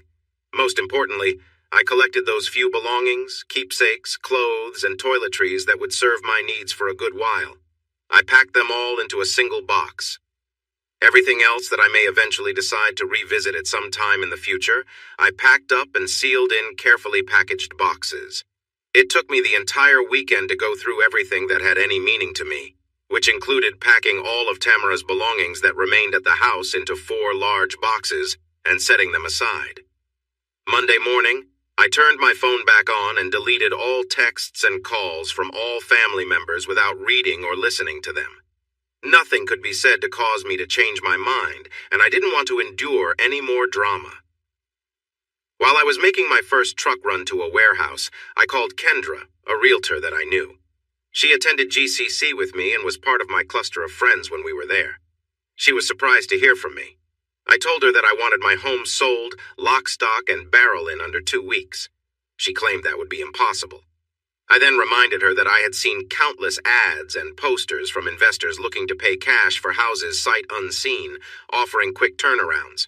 She said that was a viable option, but one that would yield the lowest return. I asked her to get me the best offer she could under the circumstances, as long as all the paperwork could be signed by a week from this coming Friday. She took all of my information and promised to get back to me ASAP. She came by that night, signed me as her client, and picked up a spare key. She said she already had several irons in the fire. Over lunch, I surfed the web looking for the lowest cost storage facility within reasonable driving distance. I located one about 20 miles away, priced 25% lower than the others I had researched. I stopped by on my way home and rented a space there as small as I felt would accommodate everything I might need to store. I could always upgrade if needed. Not knowing what the weather would be like, I reserved a decent-sized U-Haul truck for Friday evening. Wednesday afternoon, my stomach began churning when I saw Dad waiting for me at the plant as I was turning in my transfer vouchers at the end of my workday. I didn't want to allow anything to disrupt my planned departure. "Hi, Quinn. How was your day?" he asked without really caring. "Good. I moved a lot of product today, just dotting the I's and crossing the T's, finishing my paperwork so I can get paid," I said flatly. "Great. I've heard nothing but good reports about you. Look, the reason I'm here is that you aren't answering your phone or responding to any texts. You've been dodging your family, Quinn. Is something going on that we should know about? We're all worried sick about you." We both knew that he didn't want any personal family business openly discussed where ubiquitous ears could start a gossip chain. I admit that I've not felt like interacting much with anyone, just work, eat, and sleep. That's my life now. "Well, I hope your outlook changes for the better on Sunday." "Why? What's happening on Sunday?" I feigned interest. "We're having the entire family over for another backyard shindig on Sunday. Everybody wants you to be there. You've always had a great time at these things. It starts at 2 p.m., and we won't take no for an answer. If Brandon and Faye plan to be there, you'll have to. I refuse to be in the same area with them." "I wish you wouldn't be that way, Quinn. But your mother and I figure that seeing them so soon would be too raw emotionally for you right now. That's why we've asked them not to come this time. They talked about taking Tamara to a theme park Sunday. Now that you know that, we expect you to be there, okay? Everyone in the family wants to see you. Don't disappoint me. It starts at 2 p.m., but you're welcome to show up earlier if you wish." I thought that it might be good to see everyone again before flying the coop. If the asshole and slut won't be there, then it might be a good experience after all. "Sure, Dad, I'll be there Sunday at 2 o'clock. On Friday, using my hand truck, I moved everything I wanted to the storage unit and locked it up. Quite a few items were remaining that I donated to charitable organizations as long as they picked them up. As far as my family members are concerned, everything seemed normal with me. After returning the rental truck, I checked my email. I had filled out a dozen online job applications for a trucking job. I have plenty of experience, all the credentials, and the desire to be away from all the drama that was sure to follow. 3 serious offers were inquiring when I could start. I informed all 3 companies that I could start Monday a week. The house was nearly empty. I didn't bother doing any painting or cleanup. It was being sold as is. I slept on an air mattress as I made the final preparations for my exit. I didn't expect to hear from anyone until Tamara's next scheduled visit. I collected our wedding album and every picture we had in the house, and during the evenings, I went through each one, cutting every one of my images completely out of them. I held on to 3 of my favorite pictures of Tamara and placed all of the reviewed and edited pictures in with Tamara's belongings. I didn't want to leave behind any targets with my face for them to spit on or play darts with. I called Grandpa to see if he would be at the family gathering on Sunday. He said he was unable to go this time because he had already arranged to look at some livestock he was considering adding to the farm. He would be gone for 3 days to attend the auction. I understood and didn't expect any problems since the 2 traders would be out of the picture. Mom hugged me forever when I arrived. When I tried to shake Dad's hand, he pulled me into a bear hug and patted my back. They both seemed sincerely happy that I was there. I joined the group and reconnected with other family and friends. The caterer had done an excellent job providing a banquet complete with all the trimmings. Mom and Dad made a big show of sandwiching me between them at the table as if I was some kind of prodigal son. After the meal, I excused myself to the restroom. Of course, I knew where it was, having grown up in that house. It was when I exited the bathroom that I was met with an unexpected shock. Dad and Brandon were waiting out of sight just outside the door. They both grabbed me. My struggle against them was fruitless. I was diminutive compared to them. I might not escape their clutches, but I could certainly make noise. The moment I began yelling, Faye quickly stretched a strip of duct tape tightly across my mouth to silence me. Apparently, she had anticipated my objection. Mom injected, "Be careful not to cover his nose. We don't want any harm to come to him." I was frog-marched to my old bedroom. No one outside would be able to hear anything said in that room. It was too distant. A DJ had already started playing music for the backyard festivities. I'm sure many were already dancing and enjoying the venue and would never miss us. As my dad strong-armed me, "Search him thoroughly, Faye, and I do mean thoroughly. Make certain that he has no recording devices of any kind nor an active cell phone." As thoroughly as Faye was intimately exploring my body under my clothes with her hands, I almost thought we were going to have sex. "He has nothing but his cell phone, and I just turned it off. He's clean," she confirmed. I noticed a heavy-duty solid oak kitchen chair positioned in the open area of the bedroom. I was unceremoniously shoved into it. As Dad and Brandon held me securely, Faye duct-taped my wrists and ankles as they were tightly pressed against the wood frame. When I had been rendered immobile, they all stepped away and looked me over. They could tell that I was not happy. Mom took charge of my ambushed abduction. Quinn, honey, I'm sorry we had to take these measures to talk to you, but you gave us no other choice. We probably have more questions than you do, but one thing is certain. You're going to hear us out and listen to everything we have to say to you. You'll be free to go after we've all said that needs to be said, but it's time you heard the whole truth. Perhaps then, you'll view things differently than you do now. None of us are ready to give up on you, no matter what you think.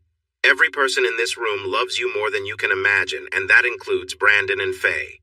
Now, what I need to know from you before getting started with what must be said is, do you plan to yell and scream at us if we take the tape off your mouth? If you can contain your anger and talk with us calmly, this will go much more easily for you. Do you promise to be good and remain calm and respectful at all times if Faye removes the tape? I reluctantly nodded my head.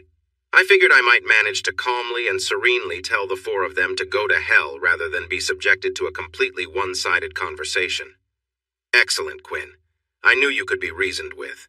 As Faye takes the tape off, remember, if you raise your voice a single time, she will silence you once again, and you will remain that way until we're done here. Understood? I nodded again.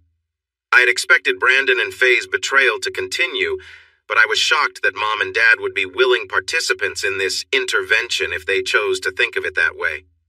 I decided not to speak until I had something important to convey. Calling them all disparaging names doesn't qualify as important at this moment. They looked at me expectantly. Dad, you lied to me. You lied and said that neither of them would be here. Is that what I'm here for? More lies and deceit? Mom became the spokesperson for the group. Quinn, yes, we admit that we misrepresented the truth to you. You would not have come knowing that either of them would be here. You need to hear some things other than your own misguided interpretation of events. You've refused every attempt we've made to talk to you, so we were forced to make these unfortunate arrangements to compel you to hear the truth. Whose truth, Mrs. Davenport? The backstabbing slut's truth? My asshole ex-brother's truth? Or yours and Dad's truth? You're all in cahoots together against me, 4 against 1. What about my truth, Mrs. Davenport? Does my truth count for nothing? I said with an unnerving calm. Mom winced and pulled back at my invectives. She hadn't anticipated my boiling anger. Calling her by her married name divorced her connection as my mother, and she didn't like it. You're just as important as any of us, Quinn. Of course, what you think counts. Why else do you think we'd go to so much trouble to get you here? If I'm equally important, why am I the only one restrained in a wooden chair? As I said, you'll be free to go after we've had our say. I give you my word, she added. Right now, Mrs. Davenport, I hope you realize that your word means nothing to me. She looked pained to hear my remark. That may be the case, Quinn, but every word I'm about to say is the unvarnished truth. I swear it on my life. Not wishing to delay this any further, I did not respond. Very well. Quinn, first, I want you to know that everyone in this room loves you with all their hearts. I realize you may find that hard to believe, but you are about to learn some hard truths. Truths that you may not want to hear. Truths I never wanted you to know, but truths you now need to know to help put things in proper perspective. Here goes. You were born prematurely with low birth weight. Shortly after you were born, you were diagnosed with cryptorchidism. We had no clue what that was, but we are very familiar with it now. Cryptorchidism is the medical term for an undescended testicle. In your case, it was both. Yours were shown to be fairly high up inside you. The doctors suggested we wait a couple of months to let you gain some weight and strength, but also to see if one or both of your testicles would descend naturally. They didn't. Reluctantly, we gave permission for you to have corrective surgery to put everything where it belonged. We never told you of this because we had no clue at the time about your other situation. While the doctors were inside you to correct your gonad placements, they discovered a small remnant of an ovary that had not fully formed. Although they successfully relocated your testicles, we were told that they were not fully formed either. The doctors explained that this may result in you having a very small penis after puberty. We also learned that you may be sterile as a result and may experience gender dysphoria or gender confusion as you aged. They were unable to tell us which gender you might gravitate toward naturally as you aged. This was shocking news to me. I was stunned. Why was I never told of this? Why did you or Dad never say anything about it? I'm getting to that, Quinn. Your father always wanted a boy. That's why he gave Brandon his name. I, in turn, always wanted a girl. In essence, we felt the doctors were telling us that you could go either way. Not knowing what your natural inclination would be, your father and I argued extensively, but he finally agreed to let me try raising you as the daughter I always wanted. As a result of complications from your birth, I ended up having a hysterectomy, which ended our prospects of any more children. You were my only hope for a daughter. Daughter? I murmured in shocking disbelief. That's right, Quinn. You may not recall the memories of your early years as my daughter. Your name fits perfectly with the narrative. We have always avoided the use of the words son or daughter with you after you chose the role of male for yourself. But in the beginning, you were the daughter I always wanted. I happily dressed you in the cutest dresses and feminine baby gowns.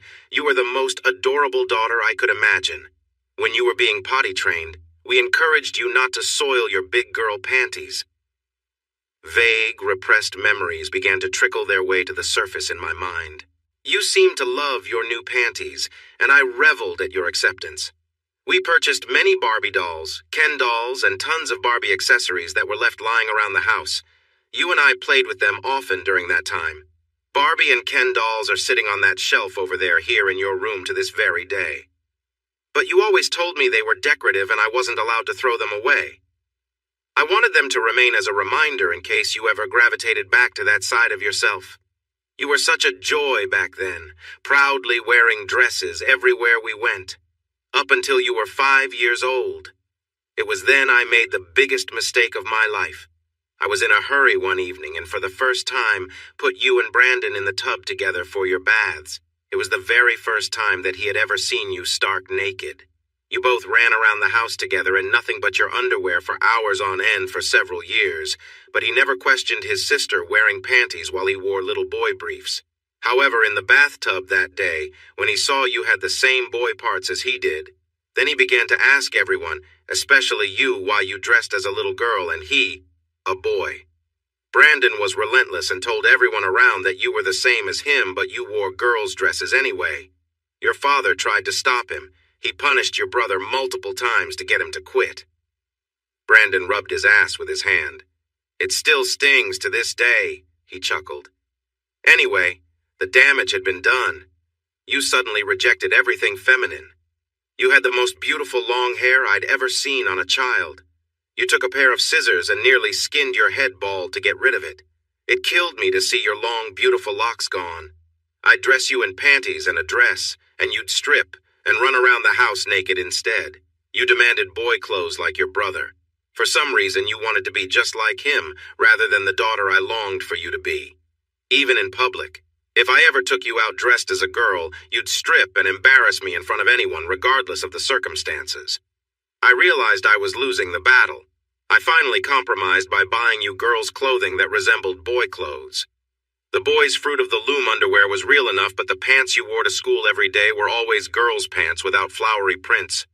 Your shirts consisted of plain girls' blouses. I always buttoned them up for you so you'd never realize they buttoned backward from your brother's shirts. I let you wear colorful shirts during the summer. That's the way it went up until the 5th grade. I always insisted on keeping dresses in your closet and girls' panties in your underwear drawer. I wanted them continuously available to you, even if you only dressed in them in the privacy of your own room. But you told me those dresses and underwear were kept in my room just in case one of our visiting cousins had an accident and needed a change of clothes, I recalled. I know I told you that, Quinn, but the truth was they were yours. They were always yours. You never noticed, I'm sure, but you didn't realize that as you grew, so did those dresses in your closet and panty sizes in your drawer. Regardless of how old you were, every dress in that closet and piece of girl's underwear in your drawer would always fit you perfectly. I saw to that personally. Oh, you'd push the dresses to the side or to the back of your closet, but every afternoon when you returned home from school, there they were, front and center, back where they belonged. But it was when you were 10 years old in 4th grade that I took another shot at getting you back as my daughter. I don't remember anything like that happening in the 4th grade. What are you talking about? I inquired. I could tell that you were in the beginning stages of puberty. I wanted to grab onto any chance that I could to reclaim you as my daughter. I had a very close friend, my former college roommate, Dr. Edith Bentley, who is a well-respected psychiatrist/therapist. She was in a position to prescribe the regimen that I sought for you, and she is also very inclined to help those who desire to transition. I talked her into subjecting you to a single interview. I gave her a list of 3 and only 3 questions to ask you. She looked them over and told me that if you honestly answered yes to all 3, then she would accommodate my request as your parent who knew you better than anyone and had your best interest at heart. She told me that she was probably the only psychiatrist in the country that would do this for me, but after all, she trusted me implicitly. Her one objection that I was unable to overcome was my being there. I was not permitted to be in the room when she questioned you. She did not want my presence to impact the candor of your responses in any way. I was puzzled. I'm not sure I remember meeting her. What were the questions?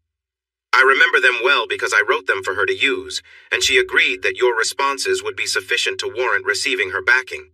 The questions were: 1. Quinn, please answer yes or no, nothing else. Answer honestly and truthfully. Have you worn girls' dresses and panties for multiple years? 2. Did you play Barbie and Ken dolls with your mother for multiple years? 3.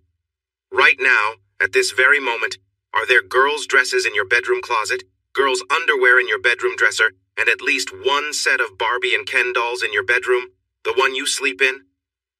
And I said yes to all 3, didn't I? I asked sheepishly. Yes, you did, Quinn. Even though you hadn't worn dresses or played with dolls in years, you remembered going through that period for multiple years in your past. I was so happy you were completely honest with her, but she later told me what sealed the deal for her was your clothing. When you went into her office, you were wearing a girl's blouse and girl's pants. She was certain of it because her daughter had the exact same outfit. She diagnosed you with gender dysphoria as a confused male who secretly desired to transition into a female. Because you weren't of age, your father and I had to consent to your medical treatment. Dr. Bentley prescribed puberty blockers as annual implants under your skin to suppress your body's release of testosterone. After 2 months on the puberty blockers, she prescribed pills for your estrogen treatment, which is a feminizing hormone that blocks the action of testosterone. It prevented voice deepening, limited the growth of your genitalia, gave you the start of breasts, likely rendered you permanently infertile, gave you softer, less oily skin, smaller testicles, also called testicular atrophy, reduced muscle mass, more body fat which resulted in weight gain, and less facial and body hair, all of which happened between 3 months to 3 years of you being on the program. You what? I remembered, and caught myself, trying to contain my rage. You put me on puberty blockers, chemically castrated me, and fed me estrogen without my knowledge or consent? I can't believe this. How could you do that to your own son? I never saw shithead Brandon get any makeovers. Why me? Why didn't you ever talk to me or tell me? Why was this all done behind my back? Does every member of my family hate me that much? You've got it all wrong, Quinn. Nothing could be further from the truth. You are loved beyond measure. Don't you see? Everything we did was out of pure love for you in hopes of you becoming all that you were meant to be. We were merely trying to help jumpstart the process. If Brandon hadn't screwed everything up, you'd be outside in the backyard now with all of the family, happily living your role as our daughter with a wonderful life ahead of you. But despite everything we tried to do to help you, you fought us at every turn. By the middle of your junior high school years, we finally gave up on the treatments or surgical considerations. All they seemed to do, besides the obvious physical changes, was make you irritable and temperamental.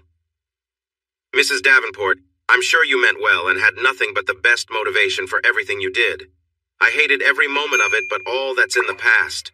How in the world does any of this have anything to do with my backstabbing slut wife and asshole ex-brother? I wish you would stop calling them horrible names, Quinn. It's not very becoming, and it doesn't accomplish a thing. I don't want to have to ask Faye to silence you again, nor do I think it would be helpful. I understand, Mrs. Davenport. Please accept my apology. Faye and Brandon are nothing less than the purest disciples of the Bible. I bet they walk on water every day. We should all be worshiping at their feet. Please continue to regale the myriad of ways they have improved my life, I said with dripping sarcasm. Your sardonic wit, though intended to cut, is closer to the truth than you think, Quinn. There's even more that you don't yet know. I'm sorry. What you're about to learn may hurt the most, my concerned mother continued. I couldn't imagine how anything else could hurt me worse than everything I now knew. All I know is that I wanted to get out of this place as soon as possible. I realized that talking with them only slows things down. Just get it over with, whatever it is, I appealed. Sweetie, I know that you didn't want to meet with your beautiful wife, Faye, or your brother Brandon anytime soon, but we figured that it would be best for you in the long run if we just ripped the Band-Aid off in one go. Once you hear the rest, you'll understand. Again, I say, Quinn, everyone in this room loves you more than you could ever know. By the time you finished junior high school, I had given up on the prospect of you embracing your role as my daughter. Your recalcitrance was relentless, so our focus turned to help you achieve happiness as the male you seemed determined to become. We felt we had to look out for you even more as the fairer of our two children. You had no idea that you had taken puberty blockers or estrogen supplements for years. You thought I was giving you vitamins every day. You may have had the mindset of a male, but you had most of the body of a female. Mom continued, it was too late to turn you back physically. We had to work with what you had become. We strove to protect you and encourage you to be mindful of your delicate condition, the condition of which you were emotionally unaware. When you reached high school and began dating Jenny, we thought she was a nice girl, but we were unsure if we could control her. After numerous conversations your father and I had with her over the time you dated her, we concluded that she was too much of a wild card to become your wife. She might have caused you more harm than good.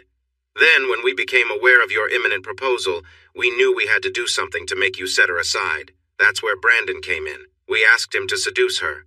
Our plan was to have her fall in love with him and break up with you herself, but it was a stroke of luck that you caught them when you did. When you caught them at that club, that wasn't the first time they were together, but it was the first time you caught them. Your brother truly liked and respected Jenny, but he loved you more, and seduced her as we asked, solely for your long-term benefit. Of course, he dropped her right after you broke it off with her. I sat there stoically and silently. A tear ran down my cheek as I realized how deep and pervasive all of my family had repeatedly betrayed me. Jenny, I truly loved that girl. They set her up to ruin her for me simply because she was on my side and not theirs. After you graduated, we sent you to Grandview Community College in hopes of you adopting a career more suitable to your inferior male body than working at the plant. We tried our best to steer you into a feminine career that we knew you could handle. We allowed you to take engineering courses against our better judgment. We wanted, above all, for you to be happy, Quinn. In hindsight, had you listened to us and gone with the dental hygiene program, you'd be making the same or more than your wife does instead of her becoming the primary breadwinner. You refused to listen to reason, so we allowed you to work at the plant. As you can see, that hasn't taken you very far in a career even after all these years. During the summer after you graduated high school, while you were at your grandpa's farm, your brother met and dated Faye. We fell in love with her quickly after he brought her here for us to meet. It was then that we had a brainstorm. What if you met her innocently through GCC, fell in love, married, had a child with her, and lived many happy years as a man and wife? Faye and your brother had already fallen in love before you ever met her, but they both could appreciate the bigger picture. Brandon felt so guilty for robbing me of my daughter. He was willing to make nearly any sacrifice for you, to make it up to us both. He decided he'd share Faye with you and let you live your dream as a male. You never would have landed a beauty like her, but we made that happen for you. You were sterile, so you never could have fathered a child, so your brother stepped in and gave you a baby to call your own. Yes, they were in love. They still are. They have been very discreet with their numerous trysts. You were never supposed to discover what was happening behind the scenes. Faye told her employer that she had disabling migraine headaches at fairly regular intervals. She applied for FMLA leave so that she could fake migraines, call into work, take half-days off, never get fired for it, and meet her lover Brandon as often as he could arrange to be away from the plant. After nearly a year and a half into your marriage, it became obvious that you were unable to make a baby, so Brandon stopped using condoms. That's when Tamara came into your life. The look on your face the first time you held your daughter made us all realize it was worth everything we had done to achieve your happiness.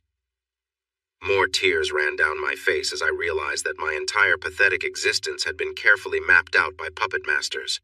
Quinn, you may wonder why Faye agreed to do this. We offered her $1 million to get her to persuade you to marry her, then another $1 million to successfully pass off Tamara as your child, followed by a third $1 million to remain married to you until Tamara turned 18 and became an adult. Faye could then divorce you with our blessing and marry Brandon.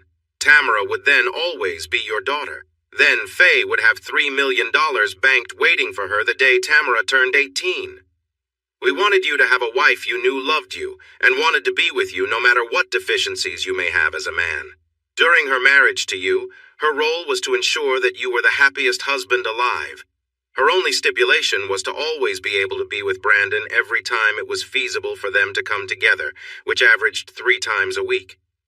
However, she couldn't help but fall head over heels in love with you after living with you intimately every day. Faye agrees that you have a heart as big as the sky. She is completely committed to you in every way as your wife, but she also loves Brandon, perhaps a bit more because she belonged to him first, and he is the one who put a baby in her. Don't you see? All 4 of us did everything for you, Quinn, out of pure love. Mom took a big breath after rendering my pathetic life story. It all boils down to this, Quinn. The way we see it right now, you have 3 options. Number 1 is to forgive and forget. Return to your home where you belong with Faye and Tamara until Tamara turns 18. Yes, Faye and your brother will remain intimate as always, but it will never be flaunted in your face. They will always be super discreet. That is the overall best option for you. Option number 2 is to move back home here with me and your father. You can become the daughter you were always meant to be. If you look inside your closet this very moment, you'll still find dresses that will fit you perfectly, and ladies' undies in your drawer to make you look exquisite.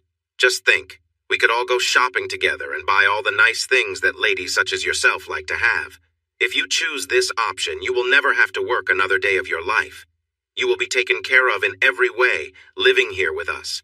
When your father and I pass on, we will leave you this house, paid for, as well as enough funds to last you to a ripe old age.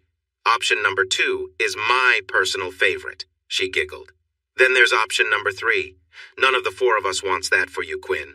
If you insist on divorcing Faye, the 3 of us will help her fight tooth and nail for full custody of Tamara. She'll let you keep your puny little house to live in abject misery for the rest of your life, cut off from all of us as your lifelines.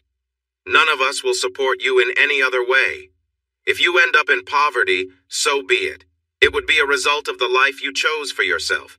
You'd have no one to blame for your misery but you. Well, that's pretty much it in a nutshell. Does anyone else have anything to add? Mom asked. Faye spoke first. Every word she said is 100% true, Quinn. I love you with deep, true, undying love. Tamara and I miss you terribly. We want to be a family with you again. I'm sure this has been a lot for you to absorb in one sitting, but we had to perform this intervention to help you see the love all around you. Please choose the first option, and let us come back where we belong so we can all be a happy family again, as we were before you exploded everything. Brandon jumped in. That's right, Quinn. No hard feelings? I still feel bad about screwing up Mom's chances of having you as her daughter. I'm fine with either option 1 or 2. I'll back you 100% either way. I've got your back, always have. Mom chimed. Thank you, kids. I'm sure that means a lot to Quinn. Now that you know the whole truth, and I swear that every word of it is factual, what do you want to do? Tell us. Tell us how we can help you get through this. We'll do whatever we can, all 4 of us together. What's it going to be, Quinn? All 4 of them stared into my eyes expectantly, as if some fount of wisdom was expected to be bubbling to the surface of my thoughts. They tried their best to read my mind. I just wanted to escape this living hell they had just put my pathetic soul through. I looked each of them square in the eyes one last time. I've been overwhelmed with information overload today. There's no way I can make an informed decision right now. I need time to think about everything I've been told today. I did as you asked. I listened to every word you had to say without raising my voice. You gave me your word that I would be released after hearing it all. I am asking you to honor your word to me now and let me go. But can't you say something, give us a clue? Anything at all about which way you may be leaning? I've told Tamara that you may put our family back together again. Can I please tell her that her daddy might make everything better soon? We love you, Quinn. If you divorce me, it will cost me $1 million because Tamara isn't 18 yet. Take us back, Quinn. I'll split that million with you. Think about it. $500,000 to spend any way you like, begged Faye. After all of the revelations that had just been disclosed, if a nuclear bomb had been dropped 100 yards away from me, I'd have been less surprised. I have no answers to give until I think about everything. Give me at least a week or two to sort things out. Please, either kill me or release me, I stated emphatically. They suddenly realized their predicament. They'd hoped to receive an immediate answer, but had agreed to release me once I listened to their presentation. Dad finally nodded to Brandon, who removed his pocket knife and sliced the duct tape, freeing my appendages. I rose from the chair, rubbed my wrists a few moments, and left Faye with this parting shot. That's all this is about, isn't it, Faye? Money. $3 million? I guess that makes you one of the highest paid whores in the country, doesn't it? You and Shithead may have bought Tamara. You can't buy me. There isn't enough money in the world. I walked away without another word. As I left the quartet of stunned traitors in my old bedroom, I thought I glimpsed someone quickly exiting the house ahead of me. I briskly walked straight to my car and left without speaking to anyone else at the gathering. Monday, I received a firm offer from Halverson Freight located 3 states away in Kentucky, and accepted their terms, accommodating my start date on the following Monday. They emailed me all the necessary forms and paperwork to fill out online. I was all set. Kendra, my realtor, had found a buyer who was willing to accept everything as is concerning the house. A cash price that was acceptable to me was agreed upon. The closing took place on Thursday afternoon at 1 o'clock. I was given 1 week from the closing date to clear out. I wouldn't need it past Friday and provided the new investor with a set of keys. All money that I had on hand, as well as funds from the sale of the house, were deposited into a national online bank. Tamara was 14 and a half. She would turn 18 in 3.5 years, 42 months. My child support requirements were $400, 0 per month, $400, 0 times 42 months comes to $16,800, 0. I wrote a check for the full amount and dropped it off at my attorney's office. I also signed some other papers while I was there in anticipation of their need. I would not be around to address any further legal matters. I took Friday off as a vacation day. I rented a small utility trailer, took Tamara's boxed belongings over to my attorney's office, and dropped them off. He said he had a pickup truck he could use to deliver them when it suited his schedule. He would also drop off my child support check at the same time, one day next week. I had him tally his bill. I paid him a handsome tip for doing such a great job for me. If everything went according to plan, they would be dropping Tamara off at my residence at 6 p.m. that evening. Only then would it be revealed that I was gone. I did not feel any sense of obligation to tell any of them goodbye or where I was going. I had one last stop to make before heading out of town. I drove straight to my grandpa's farm. Grandpa wasn't there. Maria, his cook and live-in housekeeper, said he'd gone into town for a meeting. She was unsure when he'd return. When I asked her about Louisa, she winced. She lives alone in one of the tenant houses, the blue one. I thought she married. She did, Quinn. She should receive her divorce decree in a couple of weeks. Louisa fell in love with and married a new hand that came to work for your grandpa several years ago, Alejandro Martinez. He seemed a nice enough man and worked hard to prove his worth. After a couple of years into the marriage, Alejandro became very jealous and controlling. He accused Louisa constantly of infidelity, but there isn't a more honest and loyal woman on God's green earth. Evidently, he began physically abusing her. Most of her bruises could be concealed beneath her clothes, but when her father Juan saw her wearing sunglasses indoors, he pulled them off in suspicion. He badgered Louisa until she confessed her abuse. There was no stopping him, Quinn. He beat Alejandro to within an inch of his life. He'd have killed him if 4 men hadn't pulled him off. Alejandro pressed charges but abandoned Louisa, realizing that his life would be forfeit if he returned to the farm. So, Juan has another 6 months of his sentence left to serve. I was shocked to learn that my best friend had suffered so, and I was oblivious to it all. I should have been there for her, Maria. We drifted apart. I should have stayed in touch better. There's nothing you could have done besides marrying her that would have spared her, Quinn. It's not your fault. That bastard Alejandro knows not to ever show his face around here again. I cleaned up and rode my horse to Louisa's house while having another horse follow me with the reins. She hugged me fiercely when she saw me at her front door. Within 15 minutes, it was as if no time had passed between us. Our connection was as strong as ever. We spent the evening riding the outskirts of the farm until dusk, as I recounted the ups and downs of my life since I last saw her. She invited me for supper, and I accepted. She was even more beautiful than I had remembered. She relayed her account of the hell that Alejandro had put her through. Of course, we knew that we were both coming from bad relationships and vowed not to let a rebound relationship occur. But our friendship bond was as strong as it had ever been. Louisa and I pretended like it was another regular summer visit I was making. We rode together, rocked on her porch, held hands as we walked through the garden, and enjoyed every moment together. Although I didn't want to leave her behind, I knew I couldn't stick around for all the family drama that would soon be unfolding. Before I left, I took her into my arms and made her a promise.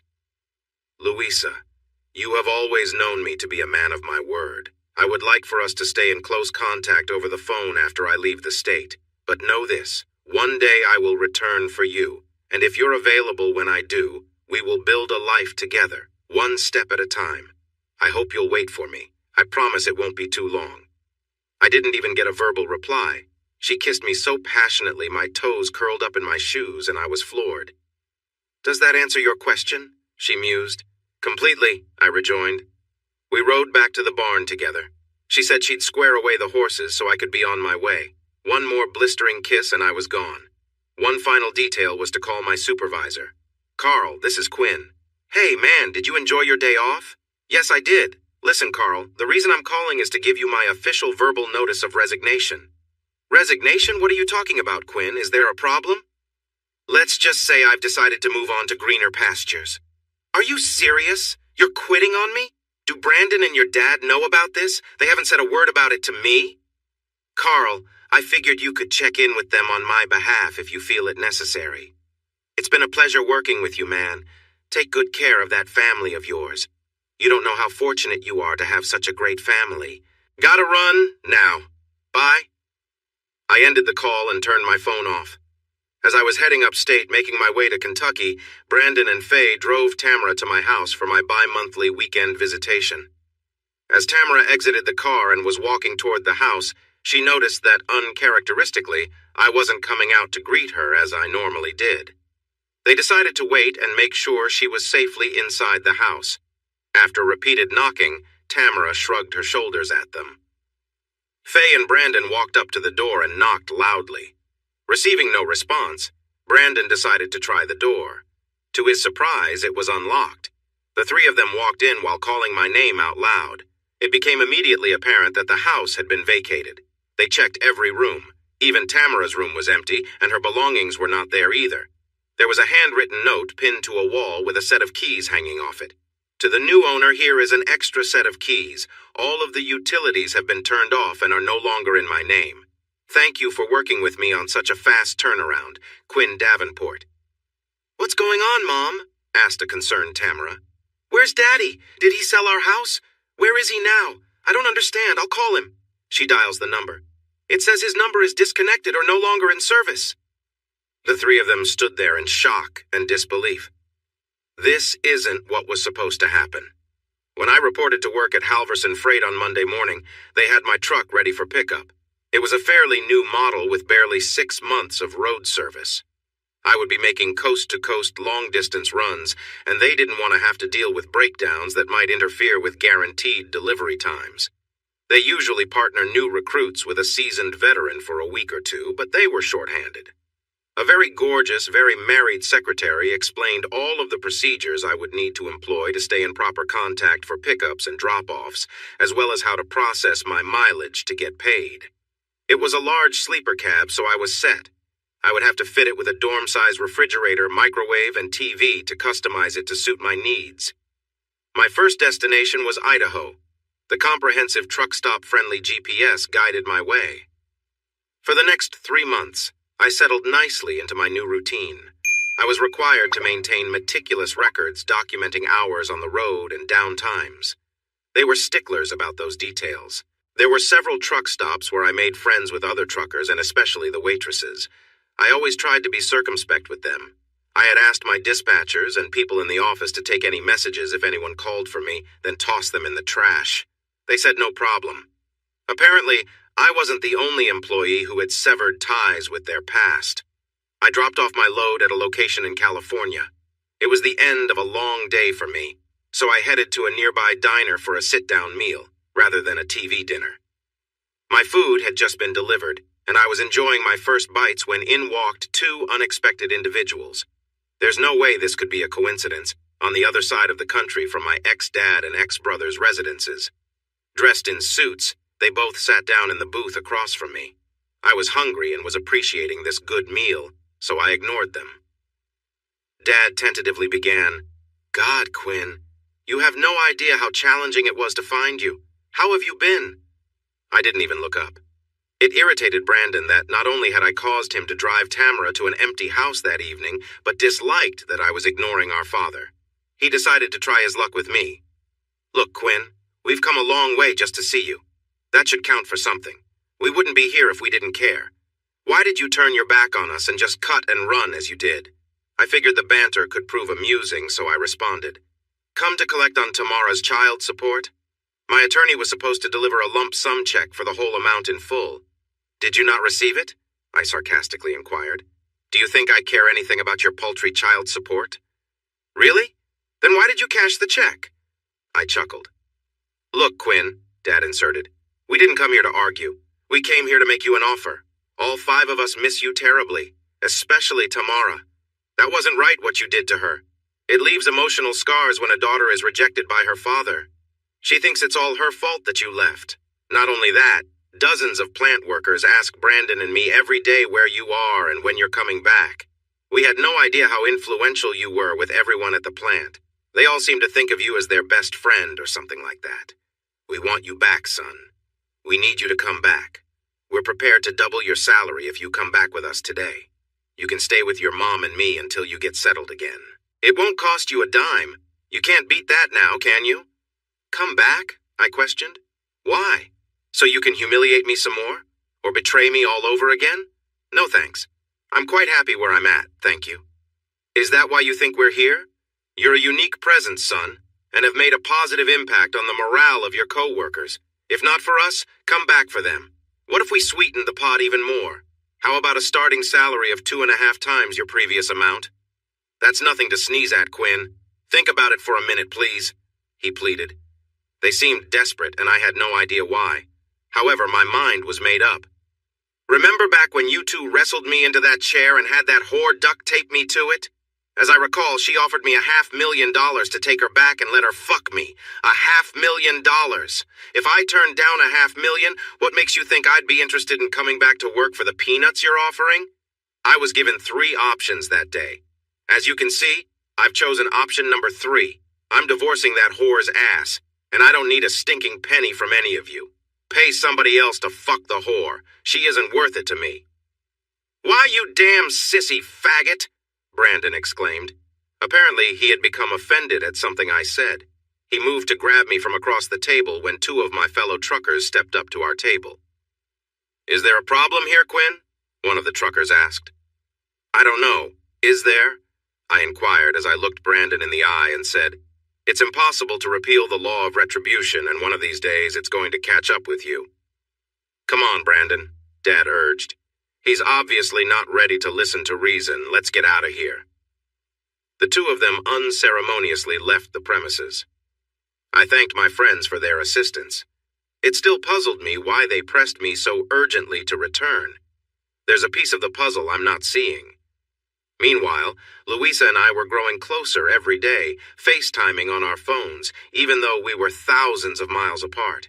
We made contact nearly every night so we could see each other while we talked. If there was another man involved in Louisa's life, I saw no evidence of it. 3 weeks later, I was in Texas under similar circumstances. After dropping off a load, I was at a luxury full-service truck stop. I had planned on a great steak dinner followed by a shower and shave as my truck was being fueled and inspected. I had just sat down at my table when I was again surprised, this time by Tamara, who grabbed my neck and hugged me fiercely. She was crying. Tears of joy? I too was happy to see her and hugged her back just as strongly. She was an attractive young lady and was garnering her share of attention in the room. "What are you doing here, Tamara? I know you didn't come to Texas all by yourself. How on earth did you find me?" I queried. "Mom and your brother are outside in a rental car, see?" She waved to the parking lot, and I saw the whore wave back with a big smile on her face. I chose not to reciprocate. "Your dad hired a PI like last time to track you down. You're on the move so much it's hard to find you since you don't stay in any one place for very long." "I see. They were wise not to come inside and let you come in alone to meet me. Honey, I'm thrilled to see you as always, but why are you here? Surely they didn't go to all this trouble just to arrange for you to visit me for a few minutes. There's got to be more to it. What gives, sweetheart?" "You're right, Daddy. But first I need to know why you sold our house and moved away. You have no idea how hurt I was to learn the hard way that you had abruptly left. Do you hate me that much, Daddy, to leave without saying a word?" She teared up. "I'll try to answer your question the best I know how, sweetheart. I could never hate you. I love you now and always will. Nothing will ever change that. I think you're old enough to understand adult matters at your age. Your mother and my brother have been lovers behind my back for our entire marriage. When I caught them having sex in our bed, I learned that not only had your mother been cheating on me the entire time, that's when I discovered that you were not my biological daughter. Their betrayal was nearly unbearable. But I fought tooth and nail for you to have joint custody. You were the only bright spot in my life. When the judge ruled I could have temporary visitation with you every other weekend, I was thrilled. At last I'd get to see my daughter again. But every single time you came over to visit, you begged me to give up our precious little time so you could go and have fun with your friends. When you called me Uncle Quinn, it nearly killed me. When I found out they were buying your love with money I didn't have, I realized I had lost you. I could never compete with what they could provide. I left so you wouldn't have to feel bad about ignoring me for them." Tamara was crying after hearing the painful truth. "But they insisted that I call you Uncle Quinn and to treat you indifferently. Mom said that if I did that enough times, it would force you to let us come back home as a family. That's what I really wanted. They both swore it would work, Daddy. They swore. They lied to you, sweetheart. They lied to me, and they lied to you. Both of them betrayed me, and now they've betrayed you. Can't you see that? Daddy, the story they told me is similar to yours, but different in a big way. They told me that you knew all along that they were lovers. They said you even watched them sometimes. They also said that because you were sterile, you asked your brother to get Mom pregnant with me for you so it would all be in the family. Mom said you had a bad day at work and took it all out on them and blew everything up. Then you kicked Mom out over it and was divorcing her, and she doesn't know why. I don't know who to believe, Daddy. I love you, and I love my real dad, too. He's been super nice to me ever since you kicked us out. I kicked your mother out because of her betrayal. I never kicked you out. They took you from me and kept you away from me as much as possible. Everything they told you about me is a big lie, honey. Not a word of it is true. You have to decide for yourself what is true. I'll still love you no matter what.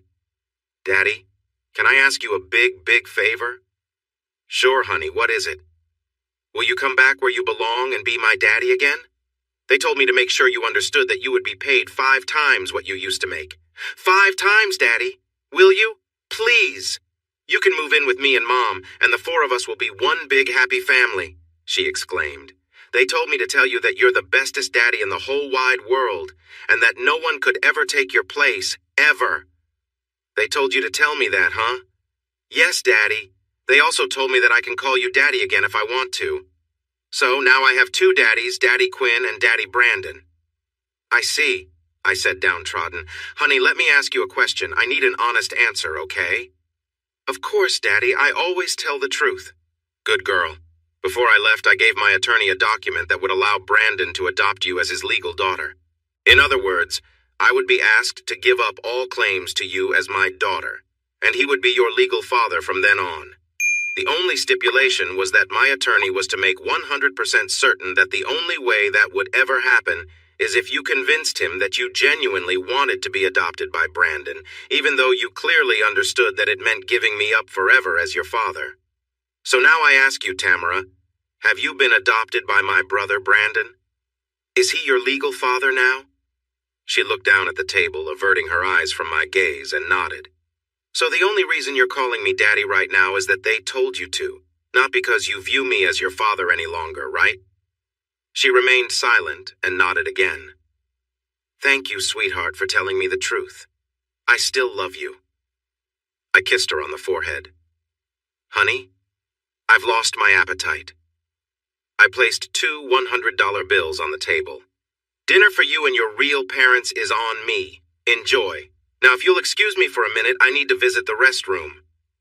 I passed by the restroom and slipped out the side entrance, stepped up into my truck, and headed off to find a different place to eat. I had no desire to further engage the source of my pain and humiliation. I have a clean reputation in my new job, and I aim to keep it that way. Becoming involved in physical violence wouldn't look good on my employment record. 2 weeks after my encounter with Tamara, I was just finishing up a nice supper after dropping off another load. As I exited the diner, I was approached by a man in a nice suit. Sir, may I prevail upon your time for a few minutes? The mystery gentleman kindly asked. And just who might you be? I requested. My name is unimportant. I'm requesting that you meet with my boss over in the limousine. He's very anxious to meet you. No harm will come to you, I assure you.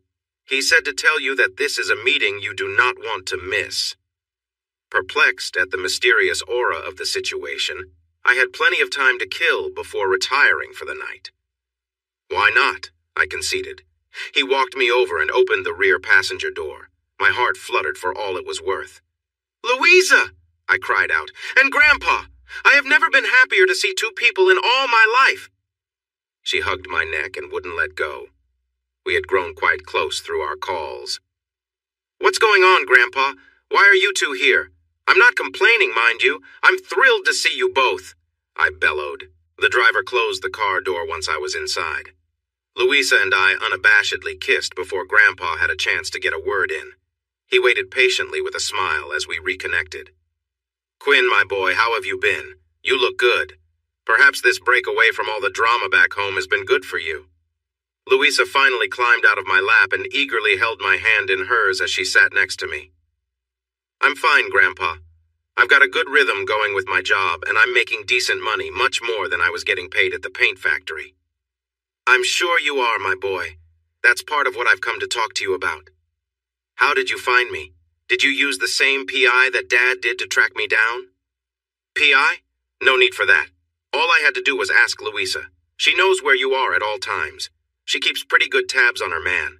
When I told her I was coming to see you about a matter, she said the only way she would tell me where you were is if I brought her with me. And I'm glad you did, I exclaimed as I gave her another kiss. What was it that you came to see me about, Grandpa? You might not believe this, Quinn, but I've come to ask you to return to work at Donner Paints, he said with a chuckle. Not you, too. My ex-father and ex-brother already asked me and offered me over double my old salary to come back. Then a couple of weeks ago, Tamara, Brandon, and Faye found me again and offered me 5 times my salary to return, but nobody will say why, other than to boost company morale. And I don't buy that for a second. You're a smart man, Quinn. Manuel, why don't we go for a drive while we talk? Yes, sir. Anywhere in particular? Manuel inquired. Why don't we make a big loop, eventually ending back up here? He requested. And off we went. Quinn, I'm sure you have many questions, and I hope I have enough answers for you. But rather than go through a quanda session, I'd prefer that you indulge an old man and hear me out before you start asking questions. I hope to clear up many things for you. Sure, Grandpa. Anything you say. Having Louisa here with me is a blessing. Please take your time, I humorously insisted. Your grandmother and I, God rest her soul, did our best to raise your father. Because he was an only child, he became spoiled. She would allow him to get away with anything while I had a more disciplined approach. As he aged, he became more arrogant and self-serving. When he married your mother, I had hoped she might influence him to become a better man, but that never happened. After you two were born, I noticed how differently he treated his children. In the early years, I knew you as their daughter at first, then suddenly you became a tomboy or dressed as a male. Regardless of your gender, in my opinion, your father treated you poorly compared to Brandon. You seemed to be the underdog who was being held back by both of your parents. When I was apprised of the full story, I became very angry with your mother. Then I found out only recently about your hormone treatments. Grandson or granddaughter, it didn't matter. You are my grandchild, and that is what is important. The reminder of what my mom had disclosed that day at their house became fresh in my mind, angering me all over again. He could see my negative expression and continued, I know, it wasn't right. What they put you through was terrible. But what's done is done. You can't unring the bell. I asked you out to my farm every summer for 2 reasons. One was to afford you a break from your parents' atrocious behavior toward you, and the second was to allow you and me to get to know each other better and form a bond. I realize you may not have appreciated the farm at times, but it gave me a chance to see what kind of a young man you were, and if your parents had already ruined you as they did your brother. Brandon is nothing more than a cookie-cutter image of your father, even more arrogant if possible. But you, my dear boy, you were always special. I was the first one to tell you that you have a heart as big as the sky. The farm workers loved you. Juan enjoyed you taking charge when you were there because you were fair and treated others how you wanted to be treated. All great leadership qualities, Quinn. Louisa and I listened intently to his every word. When I heard through the grapevine that you wanted to work at Donner Paints, I was thrilled. You persisted in the face of your family's resistance. When I talked to your father about it, I suggested you be placed in the various stations for a year or better to learn everything there was to know about the positions and endear yourself with your co-workers. You have a knack for connecting with others on a personal level that elicits devotion and respect. What I didn't know until recently was the disparate low salary you were paid compared to your brother. I was enraged when I found out, and amazed that you'd stayed as long as you did. You might not know this, but your great-uncle was Everett Donner. He was married to my older sister. He and I started Donner Paints from scratch. After a few years, he succumbed to the bottle and alcoholism took him. I bought out his half of the company but decided not to change the name. I became the CEO and managed day-to-day operations until your father received his college degree and came to work for me. As the COO, I gave him more and more responsibility over time until I essentially allowed him free rein. I never abdicated my title as CEO but changed my focus toward the farm. My parents had a 40-acre spread when I was raised there, and I increased the acreage over time, building it up to what it is today. I prefer the simpler farm life to the hustle and bustle of the business world at the paint company. I'm sure you'll never forget that family reunion you last attended where you were restrained and emotionally browbeaten by your family. If you recall, I was out of town that weekend at a cattle auction. I suspected that something might happen that day since you had split from Faye, so I involved one of my cousins, Jerry. I tasked him with keeping an eagle eye on you, never letting you out of his sight. He followed you into the house unseen and stood outside the room where you were restrained.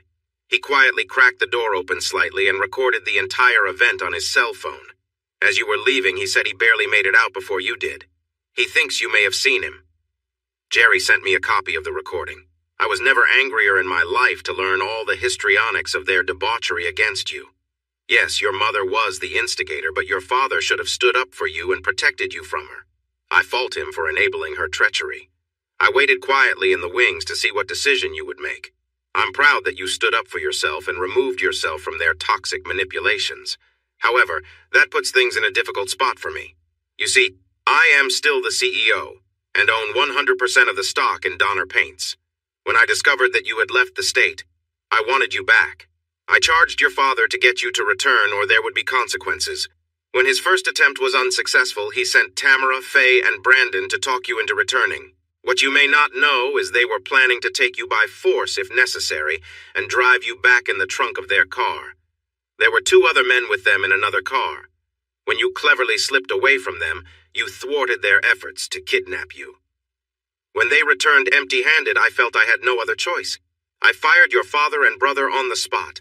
When a good son and brother like you despises his father and brother so strongly that he refuses to return to work with them, even when tempted by a 500% pay increase, that speaks volumes about the abject failure of their leadership.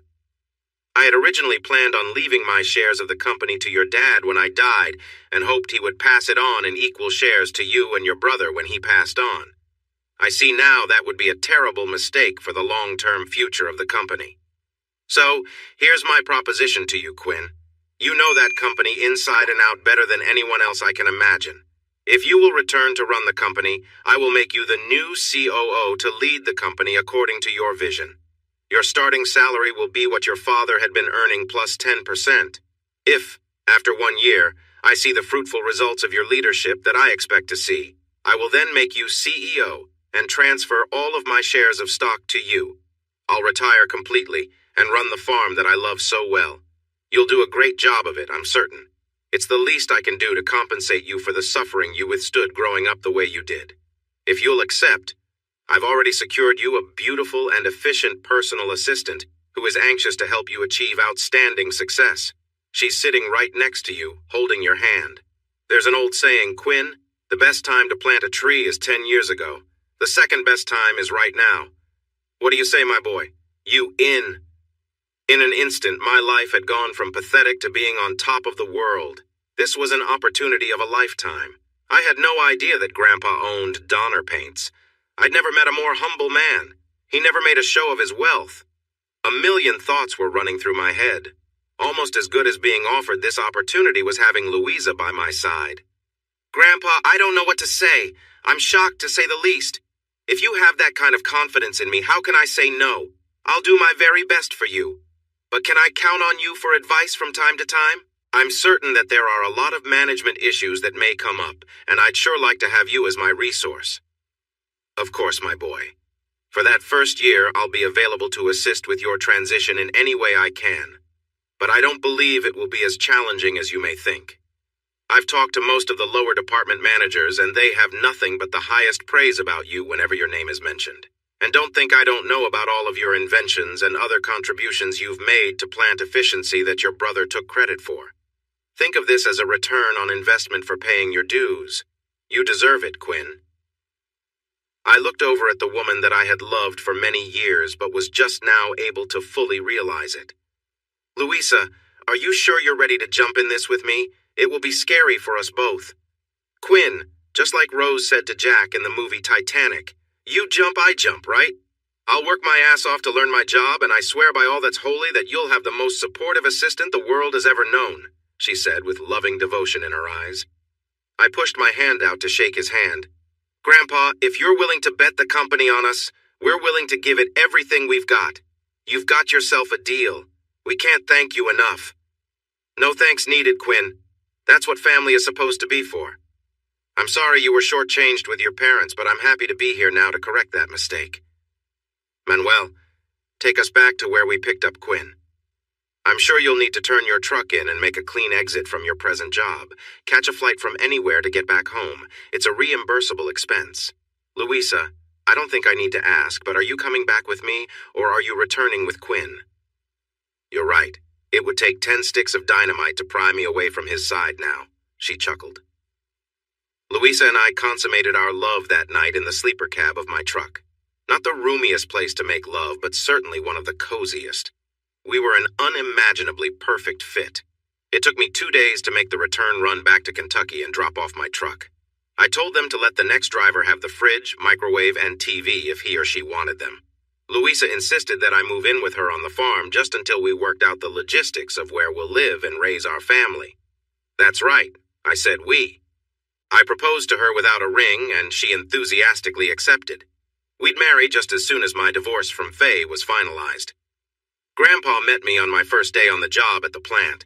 He made certain that the HR department was fully aware of my new status and authority within the company, second only to his. I wanted to hit the ground running.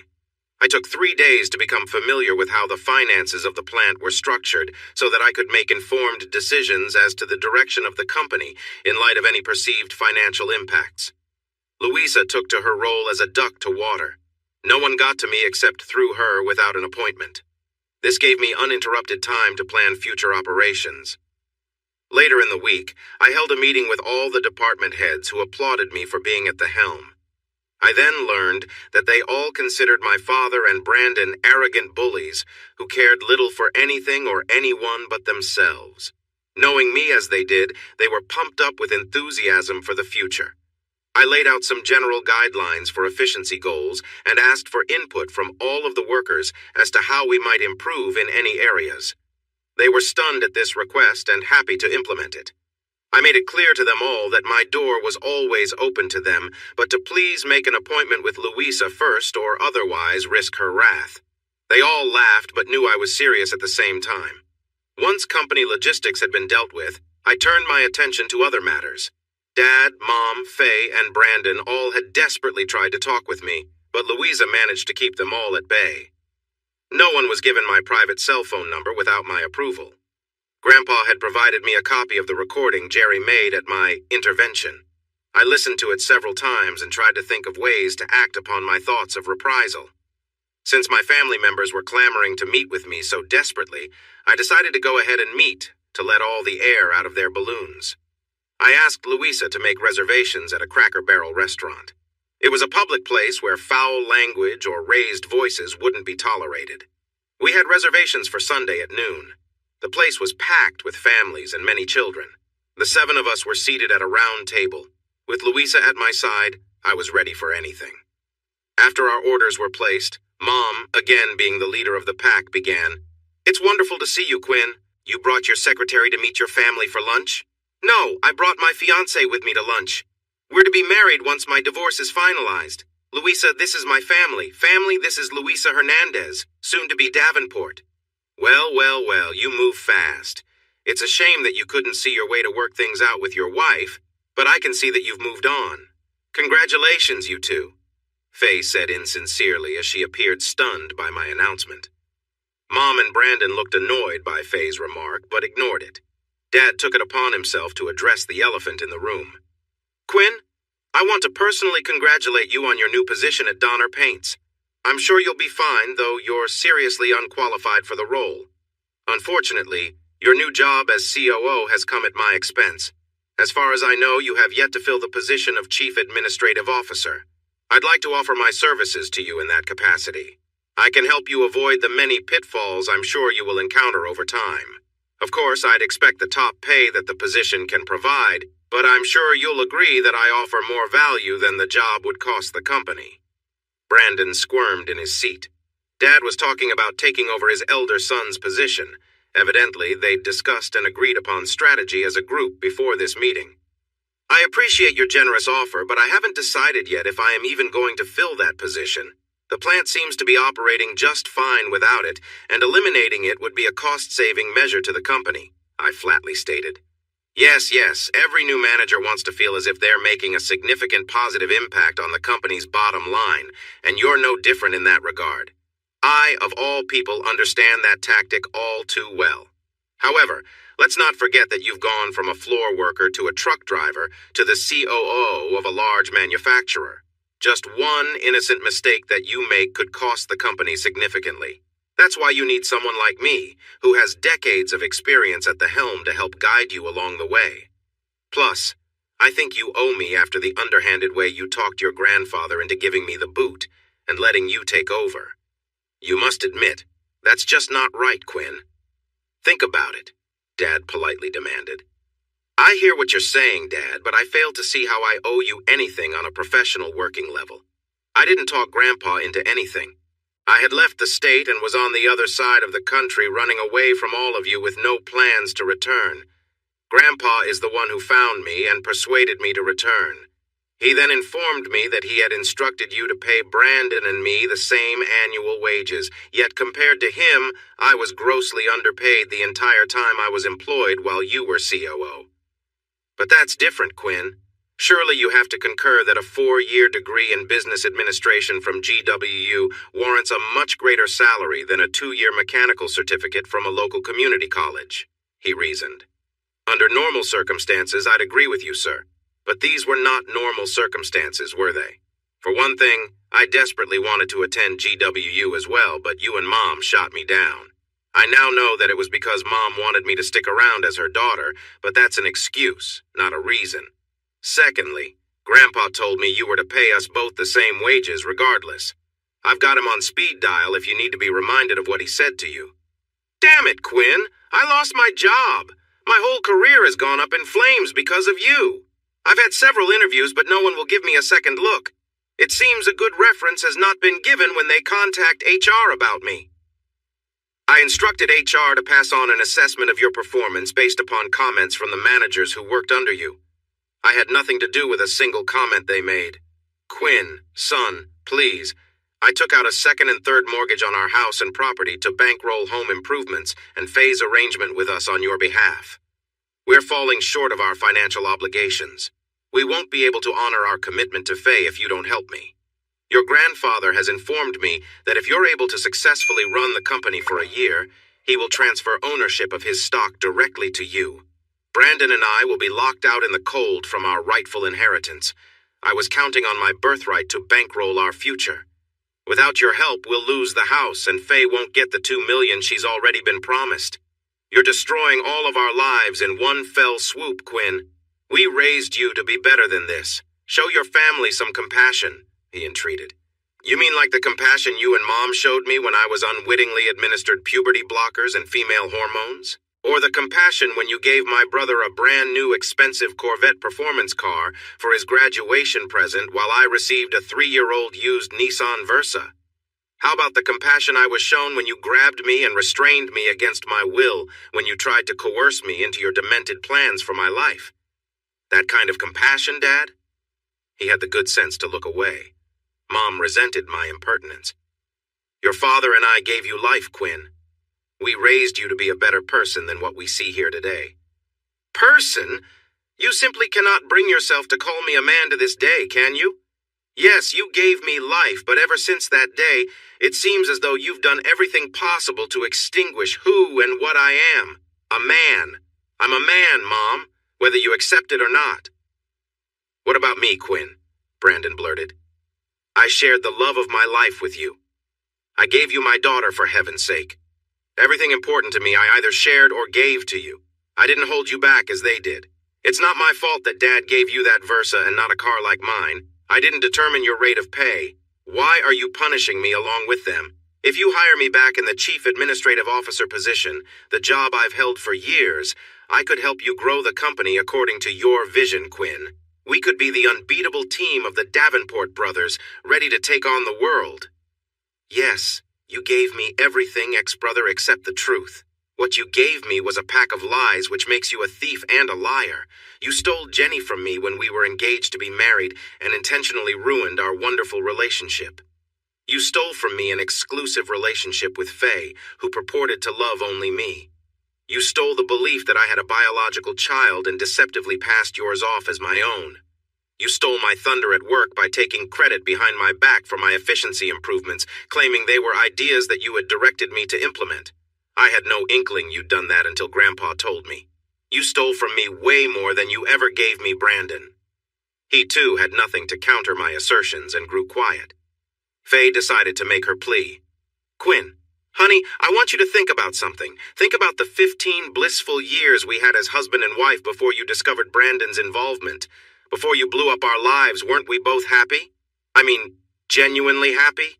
They were the best years of my life as well, Quinn. Not just yours. You may not believe that I could love you and still do what I did. You're wrong. I love you more than life itself. You ripped the heart out of my chest when you cast me aside so callously. I can't help but love you, damn it. You're too wonderful of a man not to. Listen to me, Quinn Davenport, and you listen to me good. I'll cast everything and everyone else in my life aside right now if you'll allow me to make you the happiest husband alive. I did it once before, and I can do it again. It will be just you, me, and Tamara, only the three of us like it was before. I'll disown Brandon and your parents forever if you'll let me be your everything again. Please, Quinn, please, she sobbed uncontrollably. Louisa was squeezing my hand so hard I thought she would break my fingers. I could tell that she was about to explode. I patted her hand reassuringly. She relaxed, realizing that I was not being swayed by Faye's impassioned plea. What fascinated me was Brandon. How on earth could he sit still after the woman he'd conspired to be with for years had profusely professed her profound love for me was beyond me. Was this all more staging for my benefit? Faye, your betrayal hurt the most. I had become accustomed to my mom, dad, and my brother's indifference to my feelings as I was growing up. I had learned to compartmentalize their behavior and inoculate myself against it, but you were the one person from whom I should have not needed protection. You made solemn vows to me before God and a host of witnesses, vows that you never intended to keep, vows that were never kept for a single day. I've got to hand it to you. You were one of the best call girls money could buy. Yes, I was happy because I mistakenly placed my trust and faith in you and in our marriage. You didn't simply fracture my trust in you, Faye. You annihilated it. It can never be restored. Since you have lied to my face ever since the day I met you, I will never believe another word you say. Talking to me is a waste of your breath. As if on cue, a tearful Faye reluctantly nudged Tamara with her elbow and nodded at her to address me next.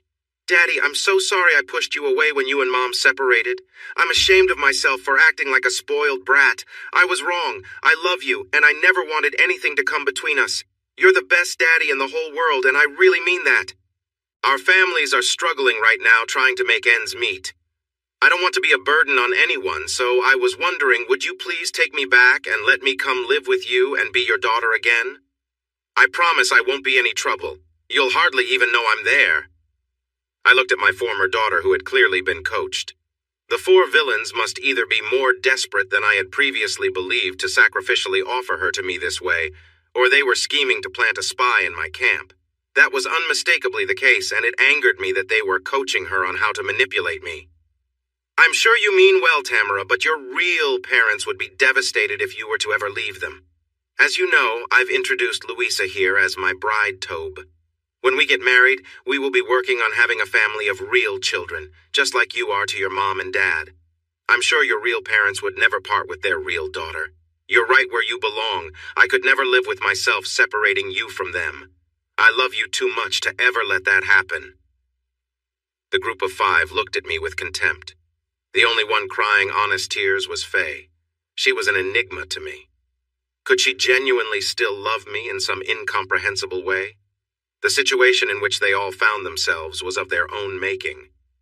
Grandpa had fired my dad and my brother, his flesh and blood son and grandson. He'd have never done so unless he knew it was the right thing to do.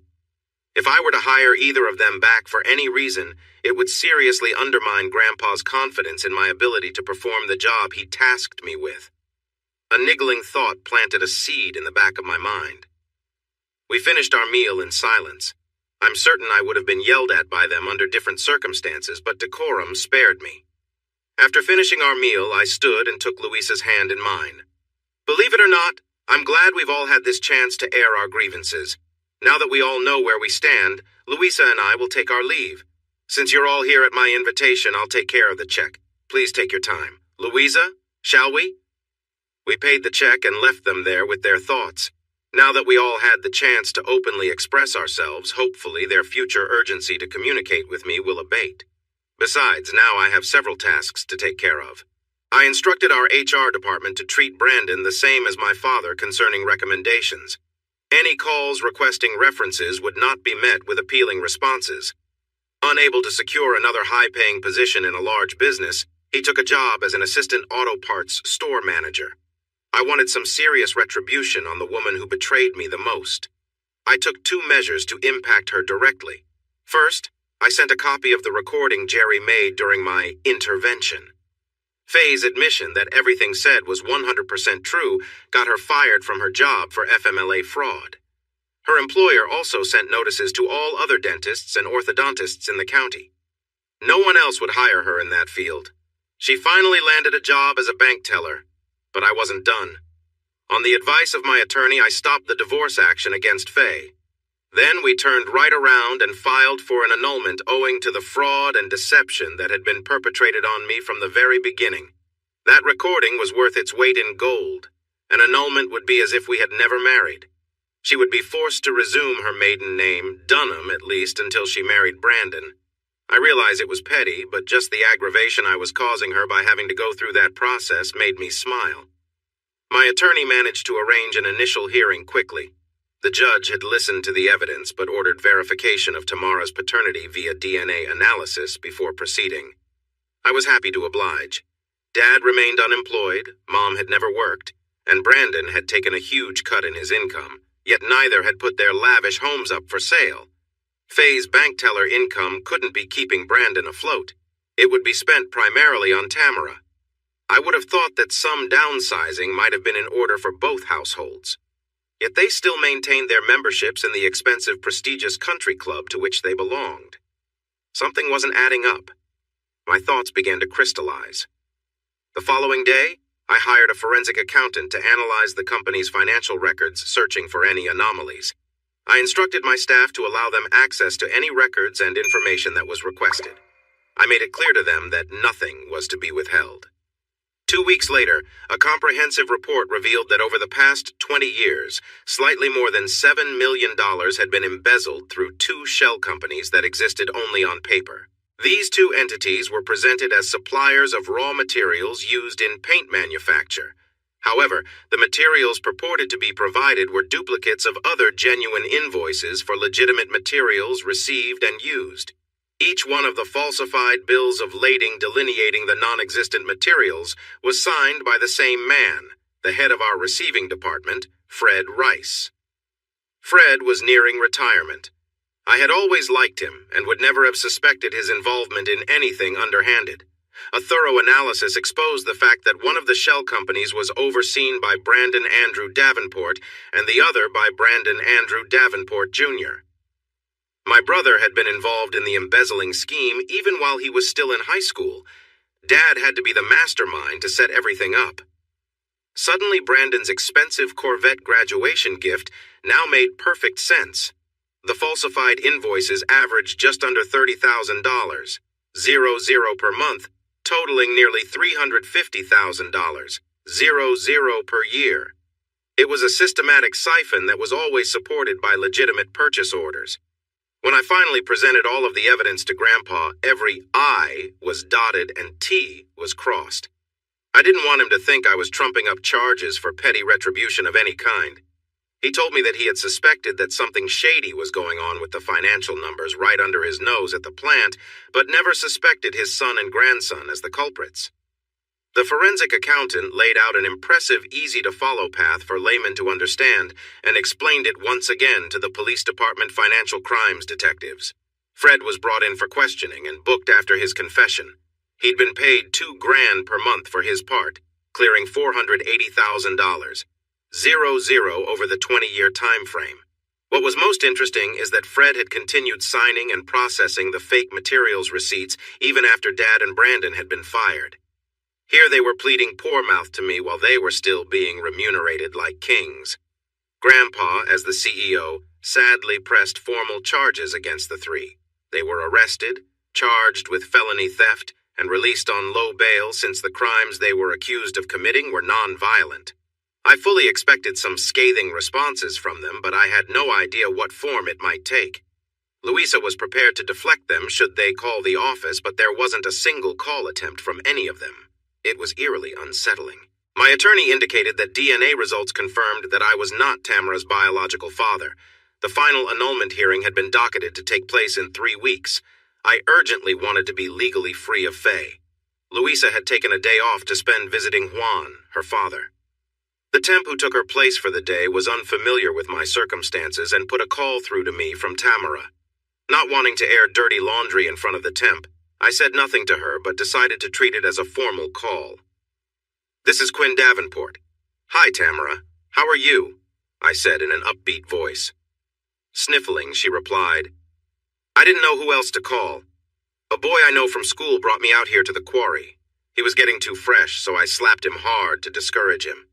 He got angry and left me out here all alone. Mom would kill me if she knew I came out here with a boy by myself. I just need a safe ride back home. You're the only one I trust to not tell on me. Would you come out here and get me? Please? Even though I knew she was not mine biologically, she still could tug at my heartstrings. What high schooler doesn't get in a fix now and then that they don't want their parents finding out about? I sympathized with her plight and was proud of her for standing up for herself.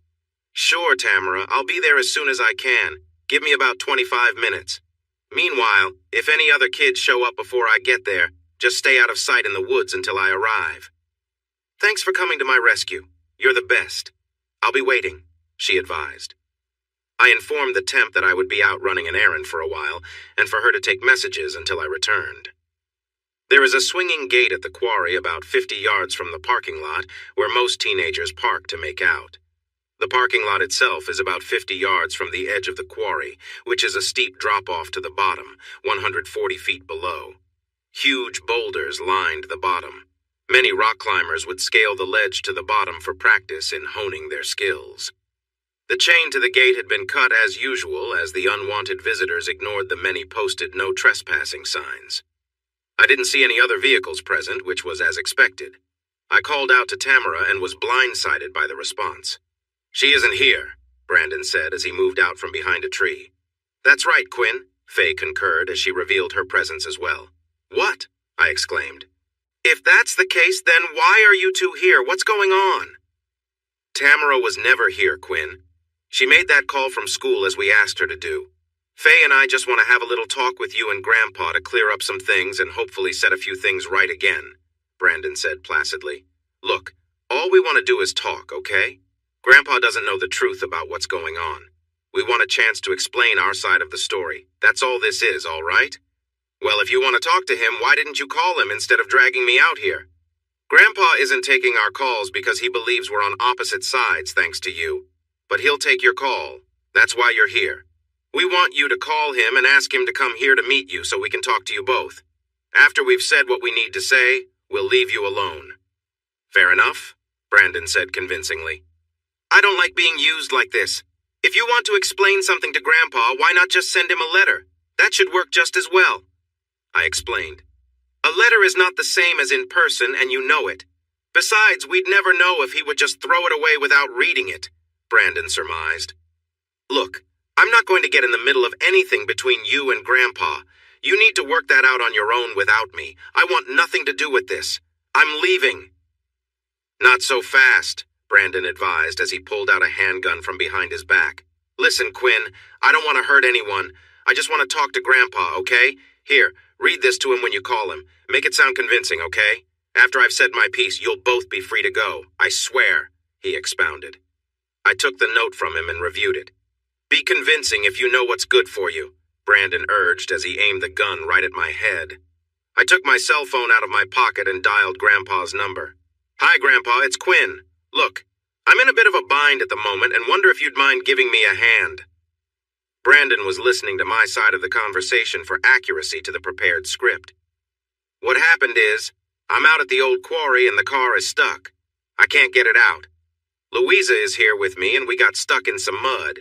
Can you bring your old pickup out here right quick with your chain and give us a pull? Great. See you in about 15 minutes, I confirmed before ending the call. An angry Brandon lambasted me. You were supposed to say Tamara. Why did you change it to Louisa? He raged. Think about it, Brandon. If Tamara had been here, he would have wondered why she didn't call you. He may have been suspicious as to why I would have been here with her anyway. It makes much more sense that Louisa and I would have come here together, right? I suppose so, he reluctantly agreed. Good thing for you that I happen to know that Louisa is visiting her father in jail. That'll keep her out of the way until all of this is over. And how would you know that? I inquired. Let's just say that there are a few people at the plant still loyal to Dad and me. I have inside information, he boasted. I see, I said, puzzling about who it could be. Faye turned my car around in the parking lot, giving the appearance that I was trying to leave, but the car was stuck. She left the driver's side door open and walked toward me. All right, Quinn. I don't want you trying to go heroic on me when Grandpa gets here. Faye is going to tie-wrap your wrists together. Get them good and snug, honey. He held the gun on me as she tightly bound my hands with the large cable tie. Now walk over to your car and get in the front seat. She has your keys, so you aren't going anywhere. I did as he commanded and slid behind the wheel. Now get his ankles, baby, nice and tight, Brandon ordered. Faye complied, securing my ankles together with another huge cable tie. Then she shut the car door, walked around, and slid into the passenger seat beside me. Now we wait, Brandon mused aloud. True to his word, Grandpa soon appeared in his old truck and pulled into the parking lot, seeing two people in my car. He pulled up beside me, immediately noticing Faye in the seat beside me. As he was about to speak, Brandon sneaked up and put his gun to Grandpa's head. Don't make me do it, old man. I don't want anybody to get hurt. I just want to have a chat with you and Quinn at the same time. Cooperate with me and we'll get this over with soon. Okay? Grandpa silently nodded his understanding. Okay, Faye.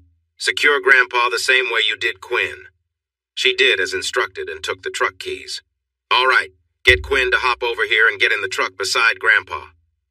Given no other option, I submitted to his request. After the truck door was closed and we were both restrained and seated.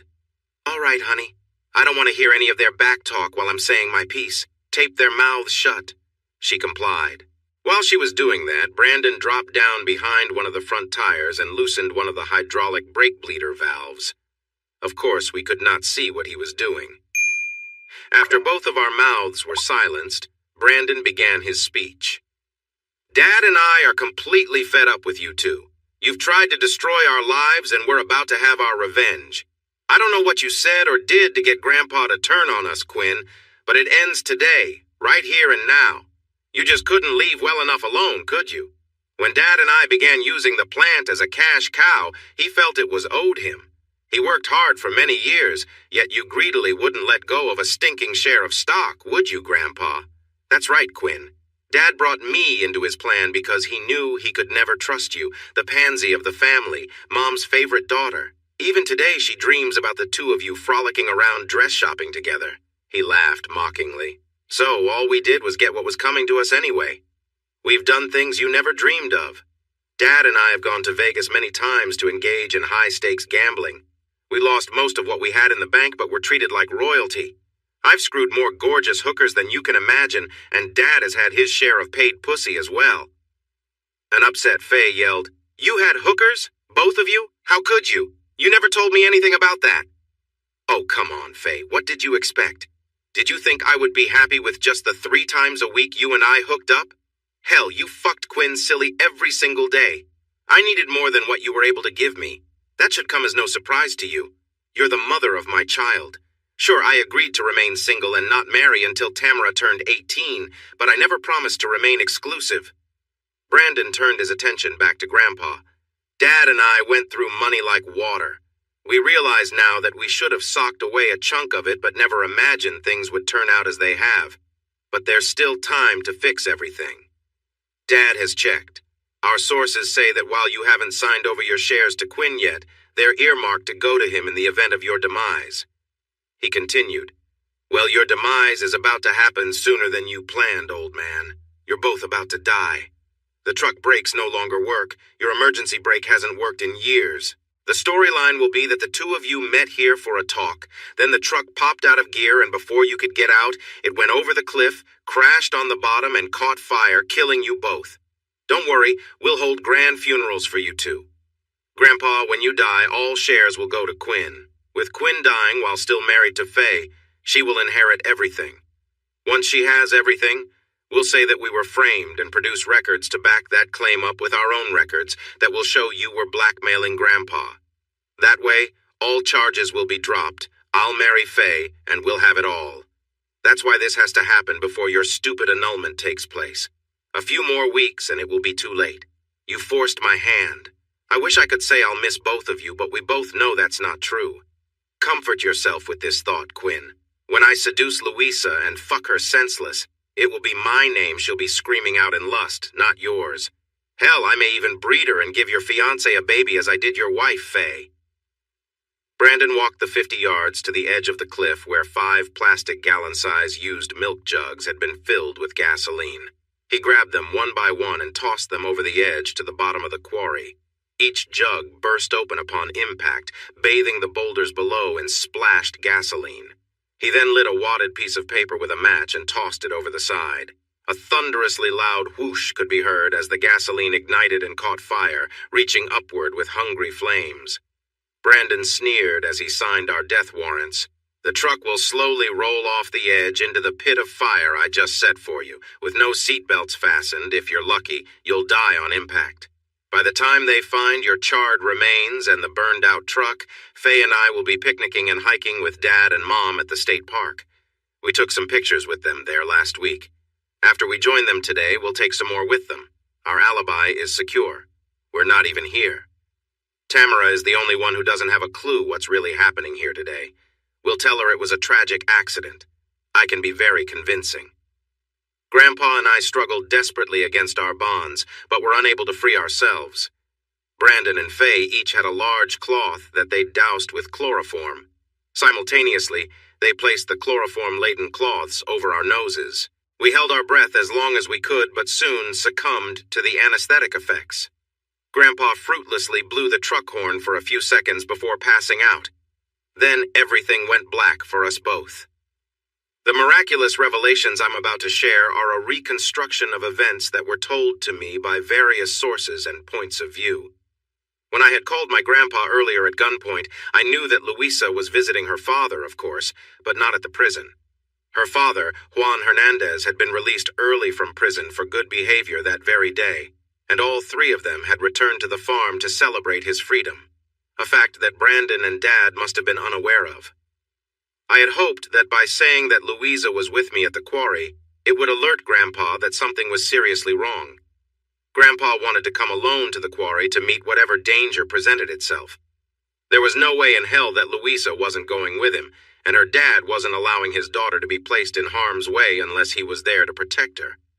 Grandpa drove his truck and Louisa followed behind in her car with her dad as a passenger. She parked way back to avoid being seen and watched from a distance using binoculars. Brandon cut the cable ties from our wrists and ankles once we were rendered unconscious. Faye pulled the tape from our mouths, leaving no traces of our having been subdued. Brandon then started the truck engine, popped the transmission in neutral, and let it begin its slow, natural gravity descent toward the edge of the quarry, where we'd meet certain death. There was just enough slope toward the edge to allow the truck unfettered passage to its ignominious end. Brandon walked away from the scene and was nearing the gate that he'd pulled closed to prevent intrusions. He called for Faye to join him as they had a long walk to where he'd concealed his car. Faye seemed stuck in her shoes. He yelled for her again to catch up with him. Then Brandon heard a twig snap, which made him turn his head. As he looked up the road leading to the quarry, he caught a glimpse of a person running faster than he'd ever seen a human body move before. Jet black hair billowed behind her so forcefully that it appeared to be struggling to remain attached to her head. Her feet barely touched the ground as her toes launched her forward like a missile.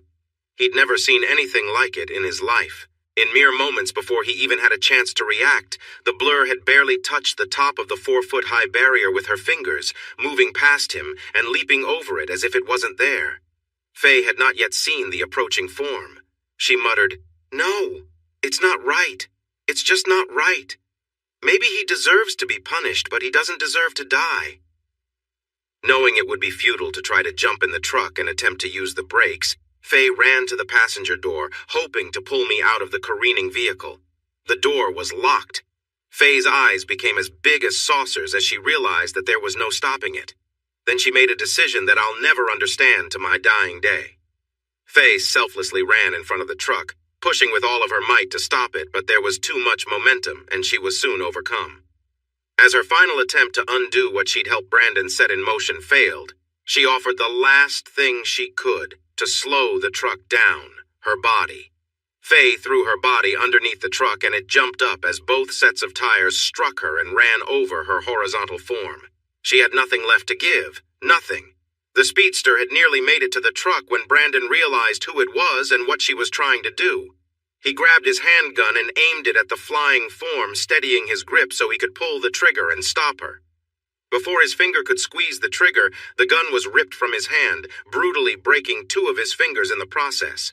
Then, an extremely angry man's fist was the last thing Brandon saw before being knocked out cold with one extremely powerful punch. Louisa opened the driver's door and with extreme exertion shoved my lifeless grandpa over into me, making room for her in the front seat. She frantically pressed the brake pedal, which immediately went all the way to the floor, offering no resistance whatsoever. Now, in a major panic, Louisa yelled, "Quinn, if you can hear me, if you go, I go. We go together. I will not leave you." She'd known about the inoperative emergency brake on Grandpa's truck for years. When she was younger, she'd tried to use it many times before to no avail. Louisa mustered all of her strength and energy, unlocking every molecule of adrenaline that her body could produce. She shoved both of her feet in unison down on that emergency brake pedal and pushed. It was later said that the most ungodly groan ever heard escaped her as she gave her all to stop that truck.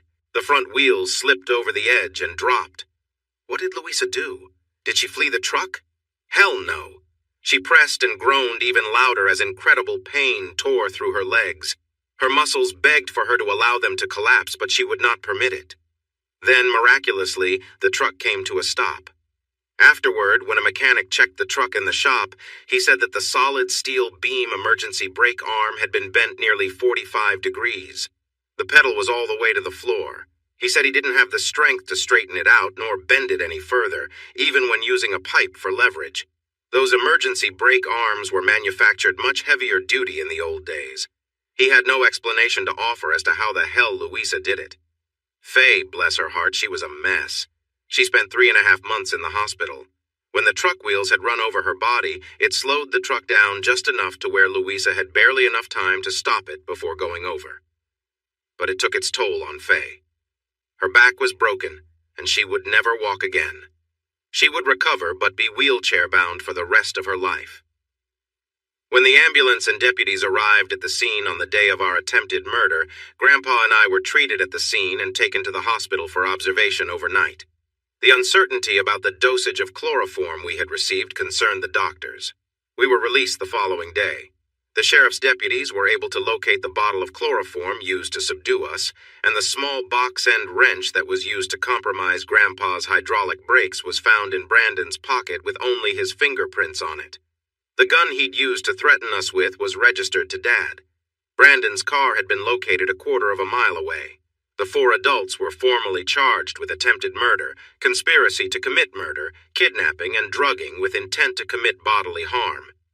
Faye testified against the other 3, and with her plea agreement along with my adamant recommendation, had all charges against her dropped. Many people say they'd lay down their life for someone they love, but precious few would actually follow through and do it. I'd had 2 women do just that at the same time. I would not have survived if either of them had not done what they did for me that day. Even though Faye had betrayed me in the worst possible way, she also willingly put her life on the line to save mine at the last moment. I didn't want her to spend years in prison. She'd be in a prison of her own for the rest of her life. My annulment sailed through the court without a hint of objection from Faye. I was a free agent. Louisa and I decided to wait until after all the legal family matters were settled before officially tying the knot. Tamara stayed with her aunt, Faye's sister, during the trials. She attended the proceedings, and her eyes were open to their murderous plot. Tamara came to me sobbing uncontrollably after all the incriminating testimony had been given. "I'm so sorry, Daddy," she entreated. "Mom and Brandon told me that you had planted evidence against him and your dad in the company computer, falsely accusing them of stealing. While you were out of the office coming to meet me at the quarry, they said they would use that time to copy the real files from your office computer to expose your plot and exonerate them. They just needed you out of your office for a short while.